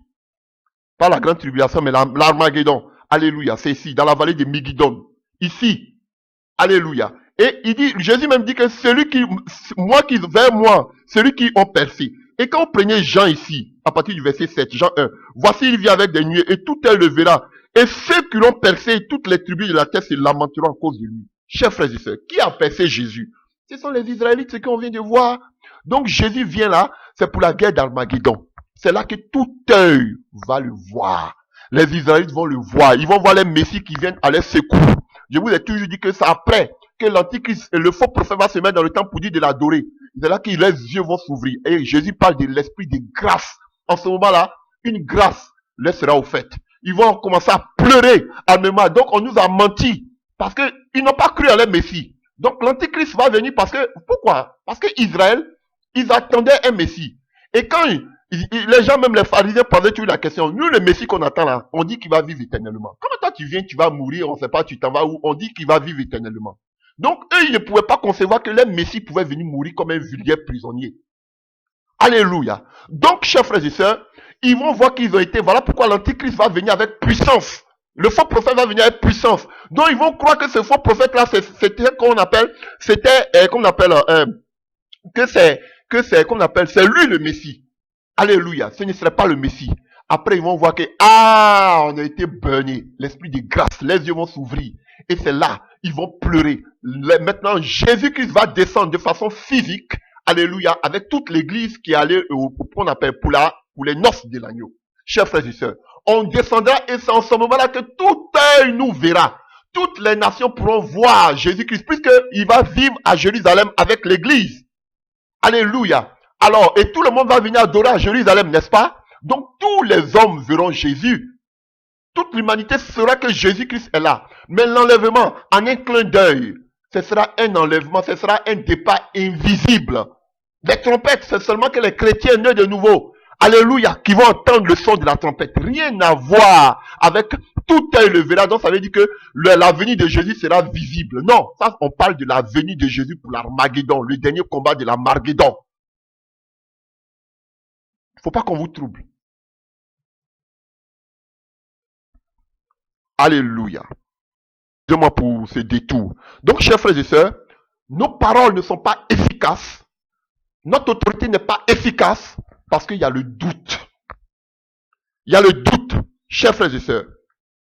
Alléluia. Mais vous voulez avoir l'autorité, sachez que l'autorité de Dieu est toujours soutenue par sa propre parole, son caractère. Alléluia. Et cette autorité ne peut être ébranlée ni par les attaques du diable ni des hommes. Chers frères et sœurs. Donc, pourquoi vous êtes inefficace dans l'autorité? C'est ça. Satan vous fait croire que c'est que Dieu a dit à Adam et Ève là. Est-ce qu'il dit, il est venu combattre cette parole? Et la première des choses que Dieu fait dans la vie d'un chrétien, c'est du fait que vous ne puissiez pas croire à la parole qui est écrite là. Qu'il n'y a pas de puissance dedans. Et c'est la parole qui vient enlever de vous. Parce que la parole lui fait peur. Tu veux faire peur à Satan? Sois un homme rempli, une femme remplie de la parole de Dieu. Et qui croit en cette parole, parce que dans cette parole se trouve la puissance. Aujourd'hui, combien de personnes aujourd'hui croient que ce que Dieu a dit dans la Bible là est vrai? Que tout ce que Dieu a dit va s'accomplir? Combien de personnes? Non. L'homme veut voir ce qui est physique. Satan, il propose du concret. Mais Jésus, il propose la vie éternelle que vous ne voyez pas. Voilà la foi. Satan, lui, te montre. Il dit, regarde, toute la gloire là, c'est pour moi. Ça m'a été donné. Moi, je te donne. Il te montre la gloire, l'élévation, l'or, du palpable. Alors que Dieu te montre quelque chose. Jésus te montre quelque chose qui va venir lorsque tu vas mourir. Les gens ne veulent pas entendre ça. Ils veulent du concret. C'est que Satan les montre. Voilà. Et ils voient tout ce qui les entoure. Est-ce que la parole là même c'est vrai? Combien de personnes aujourd'hui n'ont plus confiance à la parole de Dieu? Combien? Même les serviteurs de Dieu. Voilà pourquoi aujourd'hui ils prennent le monde, la gloire que Satan les montre, et ils prennent la parole et puis ils font un mélange. Parce que même ils ne s'attendent plus à cette parole. Ils vont vous dire que cette parole, elle est dépassée, elle est révolue. Alléluia. Donc voyons quelques passages. Comment les gens étaient frappés de la parole de Dieu, de Jésus. Ils ne voyaient pas, partout où ils voyaient, où ils parlaient de l'autorité et de la parole qui sortait de la bouche de Jésus. Alléluia. Voyons d'abord quelques passages. Allons-y. Jean 7, verset 47. Ainsi les huissiers retournèrent vers les principaux sacrificateurs, les pharisiens. Et ceux-ci leur dit, pourquoi ne l'avez-vous pas amené? Les huissiers répondirent, jamais, jamais. Homme n'a parlé comme cet homme. Les pharisiens leur répliquaient, est-ce que vous aussi, vous avez été séduits? Frère, ils reconnaissaient que jamais quelqu'un a parlé comme Jésus. Parce que Jésus avait de l'autorité. On dit jamais un homme n'a parlé comme lui. Vous allez voir, il y a plein de passages comme ça. L'autorité de Jésus se manifestait par la grâce qui sortait dans sa bouche. Par la puissance qui sortait de sa bouche. Quand on a l'autorité, vous allez voir qu'il a changé son langage parce qu'il se croyait supérieur. On dit qu'il menaça la tempête. Il ordonnait. Frère, c'est ça. Tu ne vas pas chasser un démon en riant. Tu dois menacer parce que tu as l'autorité. Tu dois montrer aux démons que tu as l'autorité parce qu'il dit, je vous donne le pouvoir de chasser les démons. Donc, j'ai cette autorité. Donc, je vous ordonne. Quand on a l'autorité, on ne pleure pas, on ne parle pas en pleurnichant. Alléluia. Regardez même le riche, il parle avec arrogance. À plus forte raison, vous qui avez la puissance de Dieu en vous, vous ne devez plus avoir le même langage. On va vous traiter d'orgueilleux. Non, tu n'es pas orgueilleux. Alléluia. Vous avez vu? Tu n'es pas aussi arrogant, mais tu t'es saisi de ton autorité, de ta procuration, chers frères et sœurs. Je vous dis la vérité. Regardez les faux prophètes comme les Makoso. Regardez comment ils parlent. Ils sont vulgaires, arrogants. Alléluia. Et puis les hommes disent, ah, lui, il a de la manière de parler. Et les chrétiens, ils sont là comme ça, toujours timides. Ils vont dire que non, c'est la sagesse. Mais vous êtes vaincus, ce n'est pas la sagesse. Ce n'est pas la sagesse, vous êtes vaincus. On ne joue pas avec un prophète. Anania voulait jouer avec Jérémie. Jérémie lui a dit, ah, cette année, tu vas mourir. Il est mort. L'autorité de la parole. Les gens étaient frappés parce qu'ils sortaient de la bouche de Jésus. Ça, c'est le premier passage, il y en a plein. Alléluia. Quand tu es rempli, ta manière même de parler change parce que tu as l'autorité. Quand vous voyez un président, regardez les Macron là, ce sont des autorités. Quand il parle comme ça, vous le voyez, il est jeune, mais vous voyez l'autorité qui sort de sa bouche. À plus forte raison, vous. Quand tu es en Christ, quand tu as l'autorité, ton langage change. Ton langage change. On va te dire tu es orgueilleux. Tu n'es pas orgueilleux. Bon. Et puis cette autorité, ce n'est pas pour dominer son semblable. Mais tu as l'autorité sur la nature. C'est que tu déclares agir. Tu as l'autorité sur les démons. Voilà. Jésus qui a donné Luc 10, verset 19. Il n'a pas donné, tout ce qu'il a dit, il dit, je vous donne le pouvoir là. Alléluia. Il n'a pas dit, je vous donne le pouvoir pour pouvoir écraser, dominer vos frères. C'est pas ce qu'il dit. C'est le monde des ténèbres. Alors, pourquoi tu trembles devant Satan et devant les démons? C'est vrai qu'ils vont t'attaquer, mais ils ne vaincront jamais. À moins qu'il y ait des portes.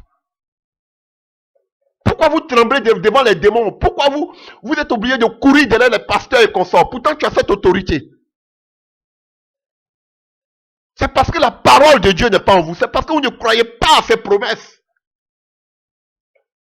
Voici simplement la différence entre ceux qui agissent, qui ont du succès et vous qui n'avez pas de succès dans votre vie chrétienne. Quand je parle de succès, je ne parle pas de la gloire. Je parle dans vos combats. Regardez les deux disciples d'Emmaüs en Luc 24, à partir du verset 19. Ils disent quoi? Que Jésus est un prophète puissant en œuvre et en parole. Quand tu es en puissant en parole, oh merci Seigneur, ta présence me remplit en ce lieu. Quand, alléluia, tu es puissant en parole, automatiquement tu deviens puissant en œuvre. Jésus agissait par l'autorité, mais la puissance se démontrait dans ses œuvres. Et on va le voir. Alléluia. On ne dit pas seulement qu'il était puissant dans les œuvres, il chassait les démons, il guérissait les malades. Mais il était aussi puissant en parole, parce qu'il avait l'autorité, frère. Vous voulez être victorieux dans votre délivrance, dans le combat, il a besoin d'abord de l'autorité. Et l'autorité se manifeste par la parole qui sort de ta bouche, qui est dégagée de ta bouche. Elle est accompagnée d'une grâce et de la puissance, de la démonstration, de la force de Dieu. Ça, c'est la première des choses, chers frères et sœurs. Ça va vous faire du bien par rapport à vos combats, même si ton pasteur n'est pas là, face à tes défis, dans tout ce que tu veux accomplir, dans le ministère, il te faut de l'autorité. Mais l'autorité ne suffit pas, il te faut aussi de la puissance. Mais d'abord l'autorité. Allons-y, encore, dans le livre de Luc 4, à partir du verset 31. Alléluia. Oh, allons même encore plus loin. Vous allez voir trois choses. Alléluia. Luc 4. Alléluia. À partir du verset 14, on nous dit que Jésus-Christ était revêtu de puissance, de l'Esprit retournant en Galilée, où sa rayonnement se répandait dans tout le pays d'alentour. Il enseignait dans les synagogues et il était glorifié par tous. Alléluia. Alléluia. Il arrive et il ferme. Alléluia. Et il lit. Alléluia. Ésaïe 61. Alléluia. On prend à partir du verset 21 de Luc 4. Vous allez voir l'autorité de Jésus. Il a fini de parler. Alléluia. Le rouleau. Il a refermé le rouleau. Alléluia. Tout ce que la Bible nous dit qu'à partir du verset 20, dans le livre de Luc 4, à partir du verset 20, on dit ensuite il roula le livre, le remit au serviteur et s'assit. Tous ceux qui se trouvaient dans la synagogue avaient les regards fixés sur lui. Ils avaient les regards fixés sur Jésus. Alors il commença à leur dire, aujourd'hui cette parole de l'écriture que vous venez d'entendre est accomplie. Et tous lui rendaient témoignage. Ils étaient étonnés des paroles de grâce qui sortaient de sa bouche. Et ils disaient, n'est-ce pas le fils de Joseph? Ils étaient étonnés. Ils avaient dit, jusqu'à même, en même temps on dit, mais il n'a pas de nouveau. Il n'est pas le fils du charpentier. Les paroles de grâce, parce qu'il avait reçu l'autorité. Tout pouvoir lui avait été donné. Quand tu as l'autorité, des paroles de grâce, tout le monde est frappé par ce qui sort de ta bouche.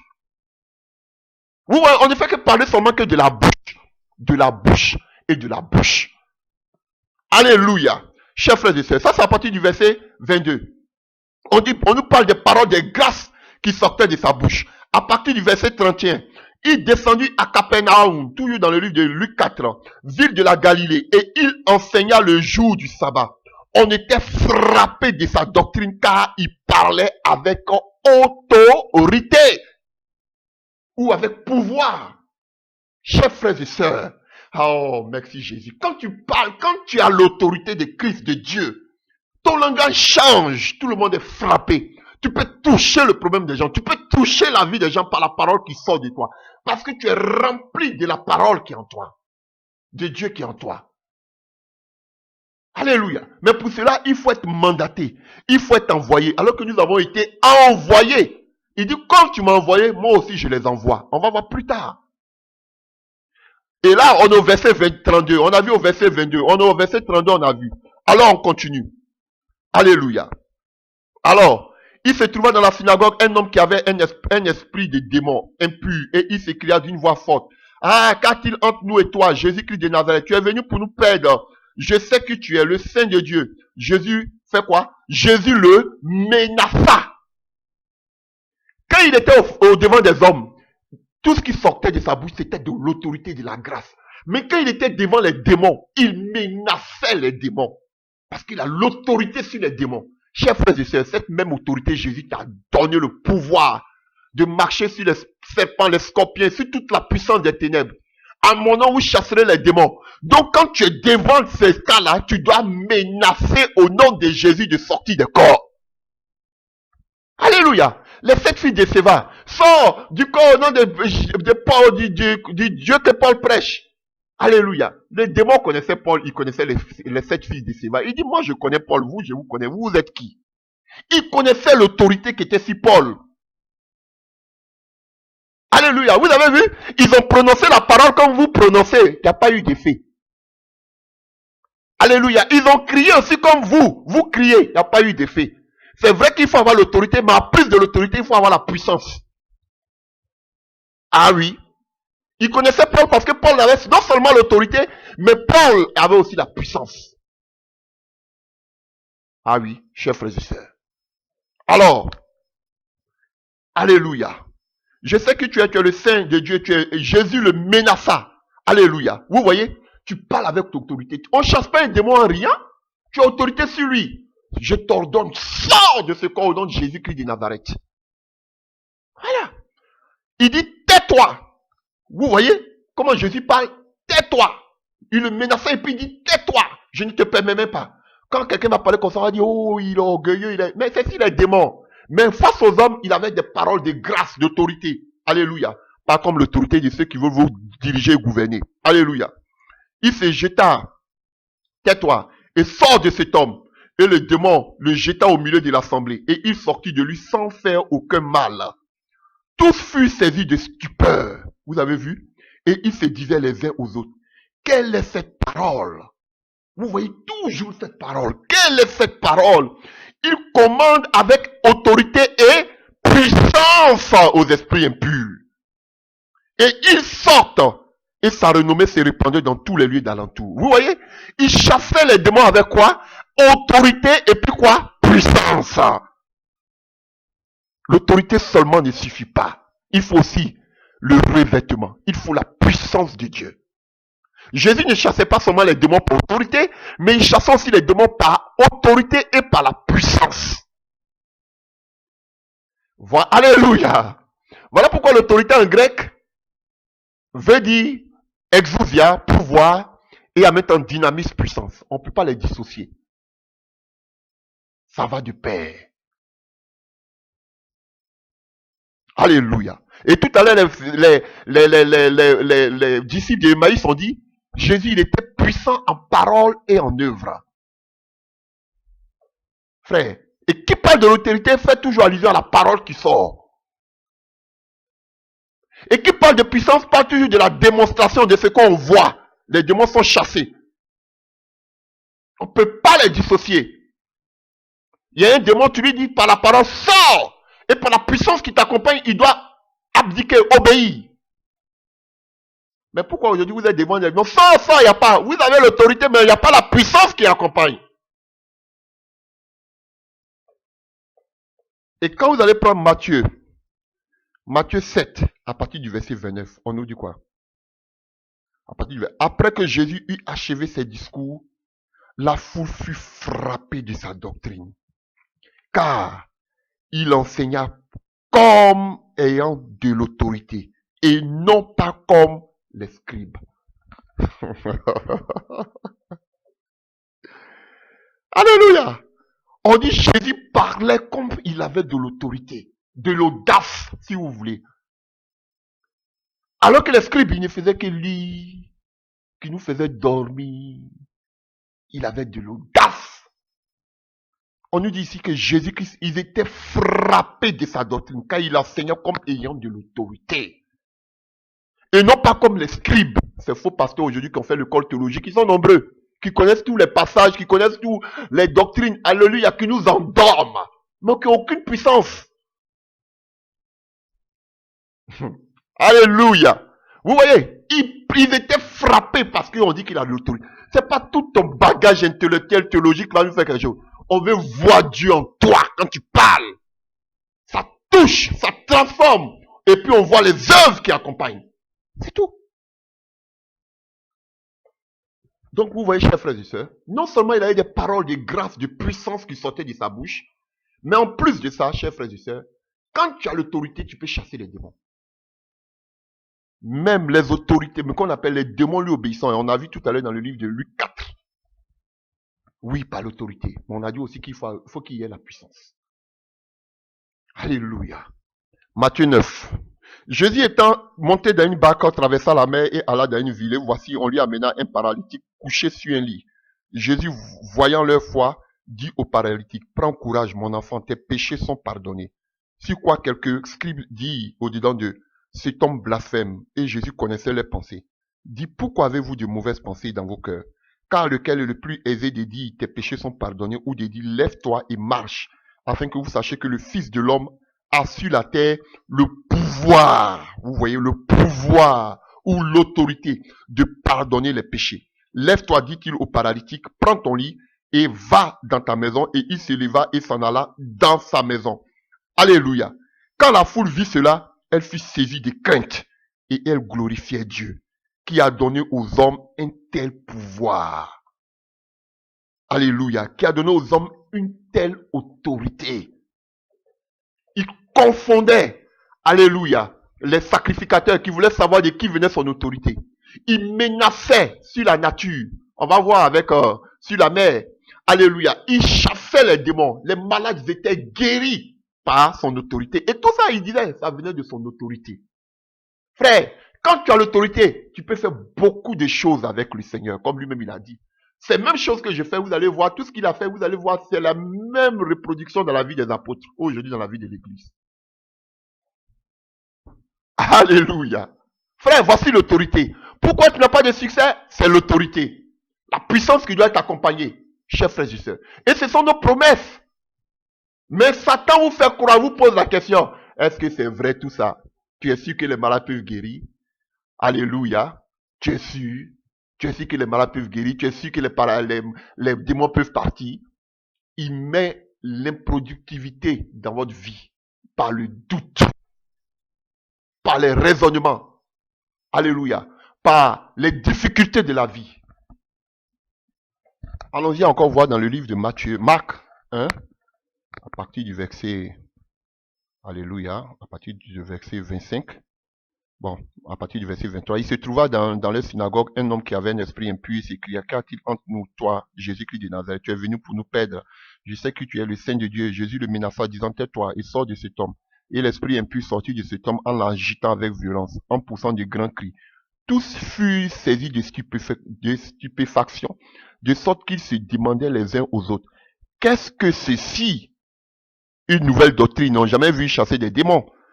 Une nouvelle doctrine, ils commandent avec autorité même aux esprits impurs et ils lui obéissent. Alléluia. Vous avez vu? Ici on parlait de quoi? Ils commandent. Frère, on ne chasse pas les esprits impurs comme je le disais, en riant. Tu dois montrer ton autorité sur ces démons.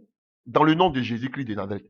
Il commanda. De l'autre côté, le même passage, on a vu, il menaça. Ici, on a dit, il commande. Alléluia. À la délivrance, tu n'as pas parlé. Sors. Tranquillement, sors. Vous n'êtes bon pour ceux qui ont fait la délivrance. Comme tu es devant ces démons, et puis il commence même à rire. Tu regardes et puis il rit. Je vous dis la vérité. Tu sens ça par la personne qui est possédée. Quand tu lui dis, Sors au nom de Jésus, il est là. Tu dis le nom de Jésus, hein, mais il est là, il était là, et il est là, là. Tu vois la personne qui commence à se moquer de toi, qui rit. Parce que le démon même se dit que tu ne sais même pas à qui tu as affaire, tu ne connais même pas ton autorité. Tu ne peux pas dire devant quelqu'un qui est possédé, sors au nom de Jésus, sors au nom de Jésus, je te dis que ça ne marchera pas. Mais prouve-le que tu as l'autorité au nom de Jésus. Et vous voyez, le démon voulait parler, il dit, tais-toi, je ne veux même pas que tu parles. Sors, parce qu'il a autorité. Et automatiquement, le démon se tait. Pour ceux qui ont fait la délivrance. Il se tait et il obéit parce qu'il sait que tu as le pouvoir sur lui. Et il s'en va. Mais il vous manque cette autorité. Sors au nom de Jésus. Mais pasteur, ça ne marche pas. Oui, mais ça ne peut pas marcher. Tu n'es pas dans le supermarché ici. Ce sont des démons. Ils ne meurent pas.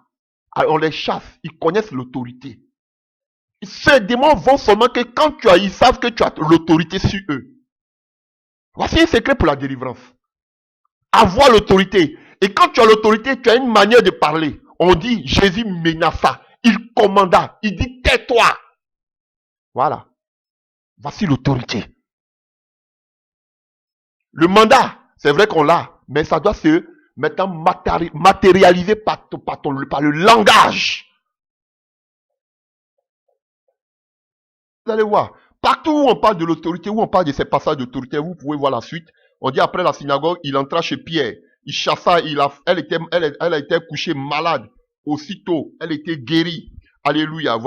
On eut le soir, après le coucher du soleil, on lui amena les malades et les démoniaques. Et toute la ville était rassemblée devant sa porte. Il guérit beaucoup de gens qui avaient diverses maladies. Il chassait aussi beaucoup de démons.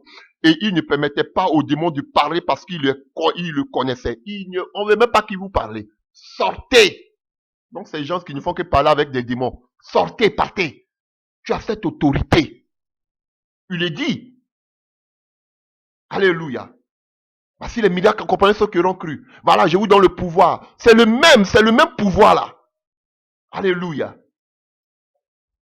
Luc 8, à partir du verset 24. 22. Un jour, Jésus monta dans une barque avec ses disciples. Il a dit, passons de l'autre côté du lac. Et il partit pendant qu'il naviguait. Jésus s'endormit. Un tourbillon fondit sur le lac. La barque se remplissait d'eau et ils étaient en péril. Ils s'approchaient et ils le réveillaient en disant, Maître, Maître, nous périssons. S'étant réveillé, il menaça le vent. Vous avez vu? Menacer. C'était pas... c'est violent. Violence. Il menaça le vent. Alléluia.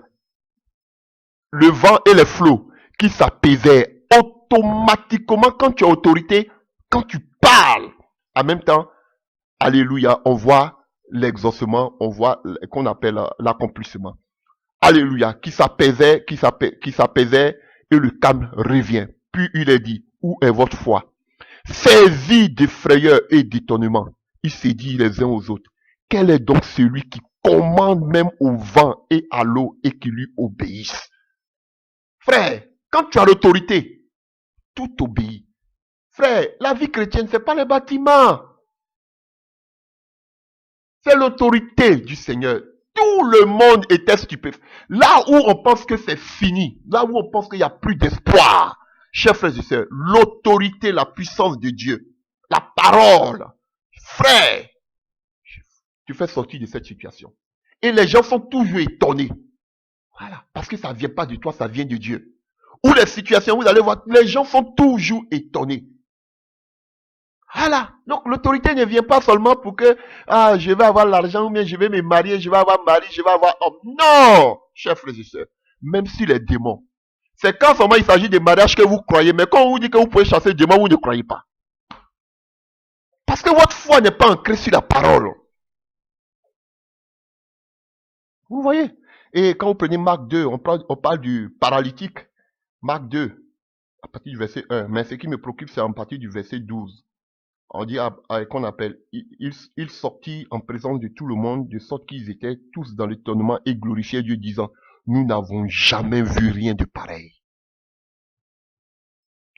Alléluia. Jésus avait reçu toute autorité, tout pouvoir m'a été donné. Nous avons parlé de l'enseignement, de sa doctrine qui frappait les gens. Nous avons parlé des démons qu'il chassait. Nous avons parlé de la guérison de certaines personnes. Alléluia, par l'autorité et sa puissance. Nous allons voir encore par maintenant la résurrection. Marc 5, à partir du verset 41. Il la saisit par la main et lui dit, Tabitha Koumi, ce qui signifie jeune fille, lève-toi, je te le dis. Aussitôt, la jeune fille se leva et se mit à marcher, car elle avait 12 ans. Et ils furent tous dans un grand étonnement. Jésus leur adressa de fortes recommandations pour que personne ne sût la chose. Et il dit qu'on donna à manger à la jeune fille. Alléluia. Vous avez vu, des vrais serviteurs de Dieu, là, quand ils font des choses, là, ils ne montent pas. Et ils vont mettre des vidéos, caméras ici. Frère, bon, c'est vrai aussi. Alléluia. D'autres aussi, on ne voit rien. Alléluia. Alléluia. Vous avez vu, chers frères et sœurs, même son autorité agissait sur des morts. L'autorité. Et automatiquement, lève-toi. Et puis on voit en même temps l'exécution à la lettre. Alléluia. Et vous pouvez voir devant le tombeau de Lazare, en Jean 11, à partir du verset 44, il lui dit, Alléluia. Ayant dit cela, il cria d'une voix forte, Lazare, sors! Et le mort sortit, les pieds et les mains liés de bandes et le visage enveloppé d'un linge. Jésus lui a dit, déliez-le, laissez-le aller. Plusieurs des Juifs qui étaient venus vers Marie et qui virent ce que Jésus a fait, crurent en lui. Mais quelques-uns d'entre eux allaient trouver les pharisiens et leur dire ce qu'il avait fait. Alléluia. Chers frères et sœurs, vous comprenez? Vous voyez ce que Jésus a fait ici? On dit qu'il a crié d'une voix forte sur la mort. Alléluia. Quand on a l'autorité, frère, devant des démons, devant des cas comme ça, on ne parle pas doucement, on crie. Alléluia. Les gens vont vous dire non. Quand tu as l'autorité, tu peux parler doucement. Frère, nous on voit l'exemple ici. On dit Jésus-Christ menaça, il commanda. On ne menace pas en douceur. On menace quand quelqu'un est fâché, il veut crier sur quelqu'un là. Il ne parle pas doucement. On veut nous amener notre évangile. Alléluia. Ils vont vous montrer qu'eux, ils ont l'autorité plus que Jésus. Tu n'as pas besoin de crier. Sors au nom de Jésus. Et puis il s'en va. Frère, il faut menacer. Frère, devant des cas de délivrance, il faut crier sur les démons. Comment je te dis? Au nom de Jésus, tu commandes, tu prends autorité. Voilà pourquoi vos églises sont mortes. Frère, ils vont vous dire que dans vos églises, vous chassez trop les démons. Bon, je parle des véritables églises de Dieu. Vous chassez les démons, vous criez. Mais si toi tu ne cries pas, c'est parce que tu es mort. C'est vrai qu'il ne faut pas crier parce qu'il faut crier. Mais est-ce que vous, on ne crie pas là, vous faites des délivrances? Vous chassez les démons, vous priez pour les malades. La maladie là, ça vient des œuvres occultes, donc devant des œuvres sataniques démoniaques. Donc il faut crier si la on voit. Jésus menaçait. Voilà. Alléluia. Face aux démons, il menaçait. La maladie, tu peux prier au nom de Jésus-Christ de Nazareth. Mais face aux démons, il faut menacer, frère. Ce sont des réalités bibliques. Ne soyez pas plus sages que Dieu. Allons-y un peu dans le livre de Matthieu 21. Alléluia. Là, à partir de Matthieu 21, verset 1, on parle de la non. Alléluia. Lorsque Jésus-Christ entre à Jérusalem, toute la ville est émue. Alléluia. Et à partir du verset 12 de Matthieu 21, on dit Jésus entra dans le temple de Dieu, il chassa tous ceux qui vendaient et qui achetaient dans le temple. Il renversa les tables des changeurs, des sièges des vendeurs de pigeons et il est dit, il est écrit, ma maison sera appelée une maison de prière, mais vous en avez fait une caverne de voleurs. Chers frères et sœurs, des aveugles et des boiteux s'approchaient, il est dans le temple, il est guéri. Et les principaux sacrificateurs, les scribes furent indignés, regardez la contradiction, il fut indigné à la vue des choses merveilleuses qu'il avait faites. Vous voyez, chers frères et sœurs, quand tu as l'autorité, c'est pas seulement chasser les démons, c'est pas seulement avoir et frapper par la doctrine, c'est pas seulement être guéri les malades, mais frère, Jésus-Christ a renversé toutes les mauvaises doctrines. Alléluia. Chers frères et sœurs, parce qu'il veut amener la vie éternelle, il veut leur présenter le véritable Dieu. Quand on a l'autorité de Dieu, chers frères et sœurs, quand on a le mandat de Dieu, chers frères et sœurs, on vient aussi rétablir le véritable évangile. On vient dénoncer. Jésus est tenté de dénoncer. Mais c'était des choses qui étaient prescrites par la loi. Les gens devaient échanger pour faire des sacrifices. Alléluia. Et puis, à propos des sacrifices, Jésus a aboli tous les sacrifices. On n'a plus besoin des sacrifices de moutons, plus besoin des sacrifices de pigeons et autres. Alléluia. Voilà, c'est fini, tout était aboli. Chers frères et sœurs, lui-même, il s'est donné en garant comme l'agneau de Dieu qui ôte le péché du monde. Donc c'est fini. Donc vous voyez, chers frères et sœurs, Jésus-Christ a renversé toutes choses. Chers frères et sœurs, dans le temple, dans l'église, dans la maison de Dieu, l'évangile, tout évangile qui ne glorifie pas Dieu, il faut les renverser par l'autorité que Dieu nous donne. Voici quand on a l'autorité de Dieu. Et vous voyez, on disait que Jésus aussi guérissait. Et on dit que les sacrificateurs, les autres, ils étaient, pendant que les autres étaient émerveillés dans tout ce qu'on a vu, et ils étaient indignés.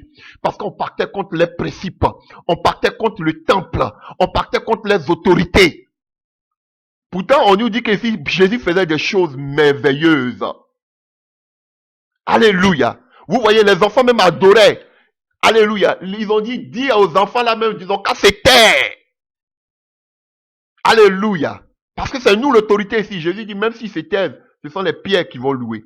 Alléluia. Chers frères et sœurs. Hey, on peut continuer, chers frères et sœurs. On voit que Jésus-Christ maintenant, il retourne. Alléluia.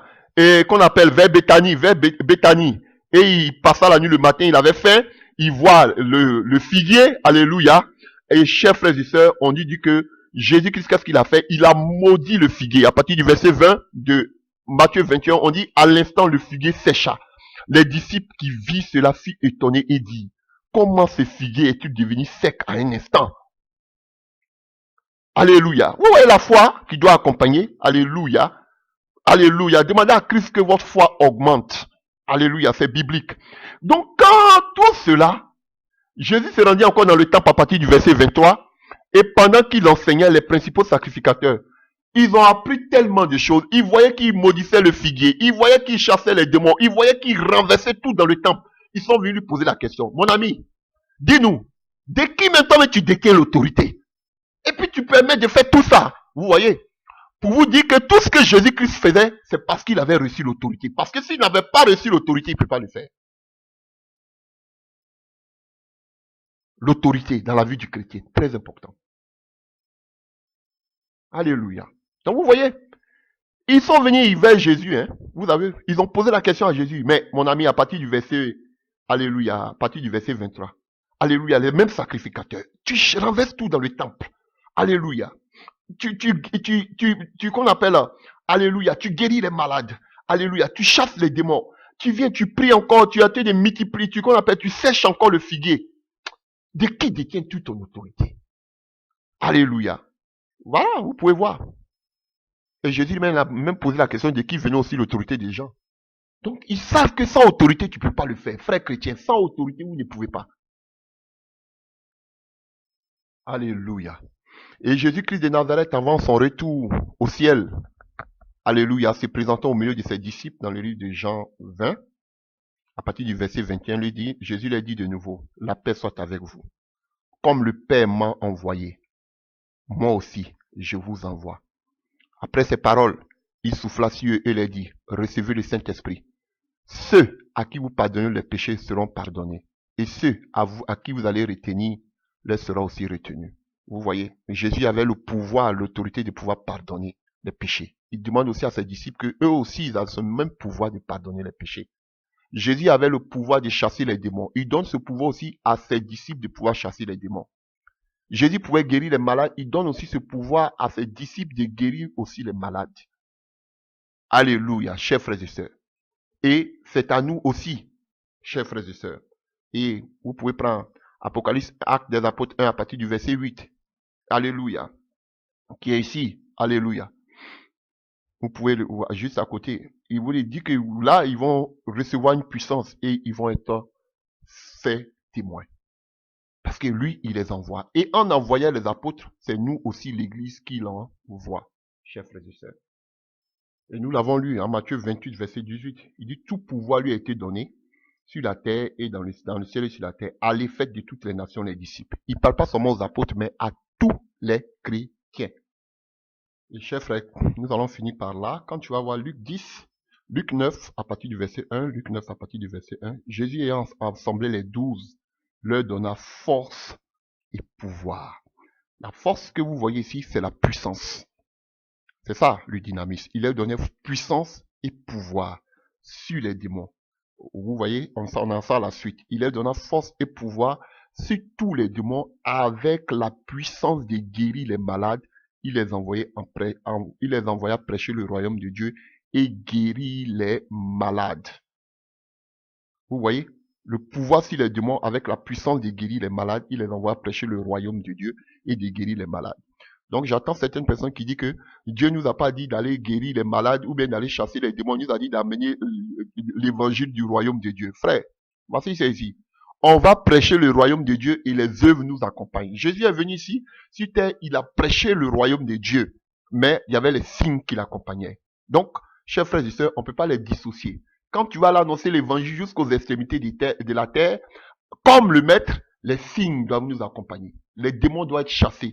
Les guéridons doivent s'opérer. On ne veut pas dire seulement que le Seigneur a dit, allez faire de toutes les nations mes disciples, enseigner, à amener la parole de Dieu jusqu'aux extrémités de la terre. Mais il y a les signes qui accompagnent dans toute la parole.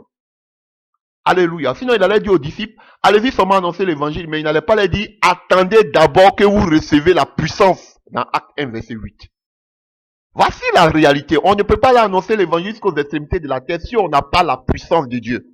Voilà. Acte 1, verset 8. Vous serez mes témoins à Jérusalem, en Judée, en Samarie, jusqu'aux extrémités de la terre. Il pouvait partir, mais il dit d'abord, attendez d'abord d'être revêtu de la puissance. Et la puissance, c'est pourquoi? On voit ici, la puissance pour guérir les malades, pour chasser les démons. Non, on ne peut pas aller prêcher le royaume de Dieu ou bien des cieux jusqu'aux extrémités de la terre si la puissance de Dieu ne nous accompagne pas. Frère, c'est la vérité biblique. Ne dites pas seulement que non, c'est l'évangile seulement qu'on doit aller prêcher. Et les signes, ça doit nous accompagner. C'est vrai qu'il y a des faux, mais vous les véritables, là, qui êtes les véritables, les signes aussi doivent vous accompagner. Donc, il a donné ce pouvoir et la puissance. Vous voyez, on ne parle pas seulement de pouvoir, mais la puissance aussi doit accompagner à ses apôtres. Voilà. Chers frères et sœurs, c'est ça la vérité biblique. Alléluia. Et puis bon, plus tard, quand vous voyez dans le livre de Luc 19, on nous parle de la parabole des mines. Et alléluia, notre maître qui allait lui-même, alléluia, il allait être investi de l'autorité royale et plus tard il reviendra pendant le millénium et il va nous donner la gestion des villes, chers frères et sœurs, et nous allons régner sous son autorité. Chers frères et sœurs, pour la conclusion, nous revenons sur la Genèse 1, que la lumière fut et il fut ainsi. Chers frères et sœurs, vous voyez, c'est ça, ce qui s'est manifesté avec Jésus. Il n'a seulement que copié Jésus. Alléluia. La parole fut prononcée et il fut ainsi. Et on a vu que dans tout ce que Jésus-Christ faisait, lorsqu'il parlait automatiquement, cela fut ainsi. Chers frères et sœurs, l'autorité a une puissance. Par la bouche, la vie et la mort sont au pouvoir de la langue. Chers frères et sœurs, nous avons ce pouvoir. Alléluia. Ce qu'il dit, c'est ce qui arrive, chers frères et sœurs. Nous avons cette autorité, chers frères et sœurs. Donc vous voyez, qu'il assoit ainsi dans votre vie de tous les jours, par l'autorité de la parole qui sort en vous, automatiquement, on voit la complication et ainsi tout s'accomplit. Chers frères et sœurs, que Dieu vous bénisse. Il vous faut de l'autorité. Appuyez sur la parole de Dieu. Alléluia. Sachant d'abord que Jésus-Christ a reçu l'autorité pour nous donner la vie éternelle, les choses d'en haut. Mais sachez que vous êtes enfants de Dieu. À tous ceux qui l'ont reçu, Jean 1, alléluia, verset 12, il a donné le pouvoir de devenir enfant de Dieu. Et non seulement il devenait enfant de Dieu, mais il vous donne aussi le pouvoir sur les serpents, les scorpions et sur toute la puissance des ténèbres. En son nom, vous chasserez les démons. En son nom, parce que vous avez reçu cette autorité, ce pouvoir, vous buvrez des breuvages mortels, cela ne vous ferait rien. En son nom, vous imposerez les mains aux malades, ils seront guéris. Chers frères et sœurs, c'est votre autorité, c'est votre droit. C'est la procuration que vous avez reçue de Dieu. Alléluia. Vous avez l'autorité, c'est bon. Mais ça ne suffit pas. Il faut aussi la puissance. Voilà pourquoi Dieu permettant, quand on va finir sur l'autorité, nous allons parler aussi de la puissance. Alléluia. Voilà. Donc que Dieu vous bénisse. Nous allons continuer. Nous laisse encore peut-être par la grâce de Dieu. Dieu voulant la semaine qui vient. Alléluia. Nous allons prêcher, continuer peut-être 2 messages sur l'autorité. Vous allez voir qu'à partir des apôtres, l'autorité devient, on va voir l'autorité dans le Nouveau Testament, l'autorité devient un peu compliquée. Alléluia. Et nous allons parler de l'autorité dans l'église. Alléluia. Les différentes sortes d'autorité, ça va vous faire beaucoup de bien. Que Dieu vous bénisse. Amen.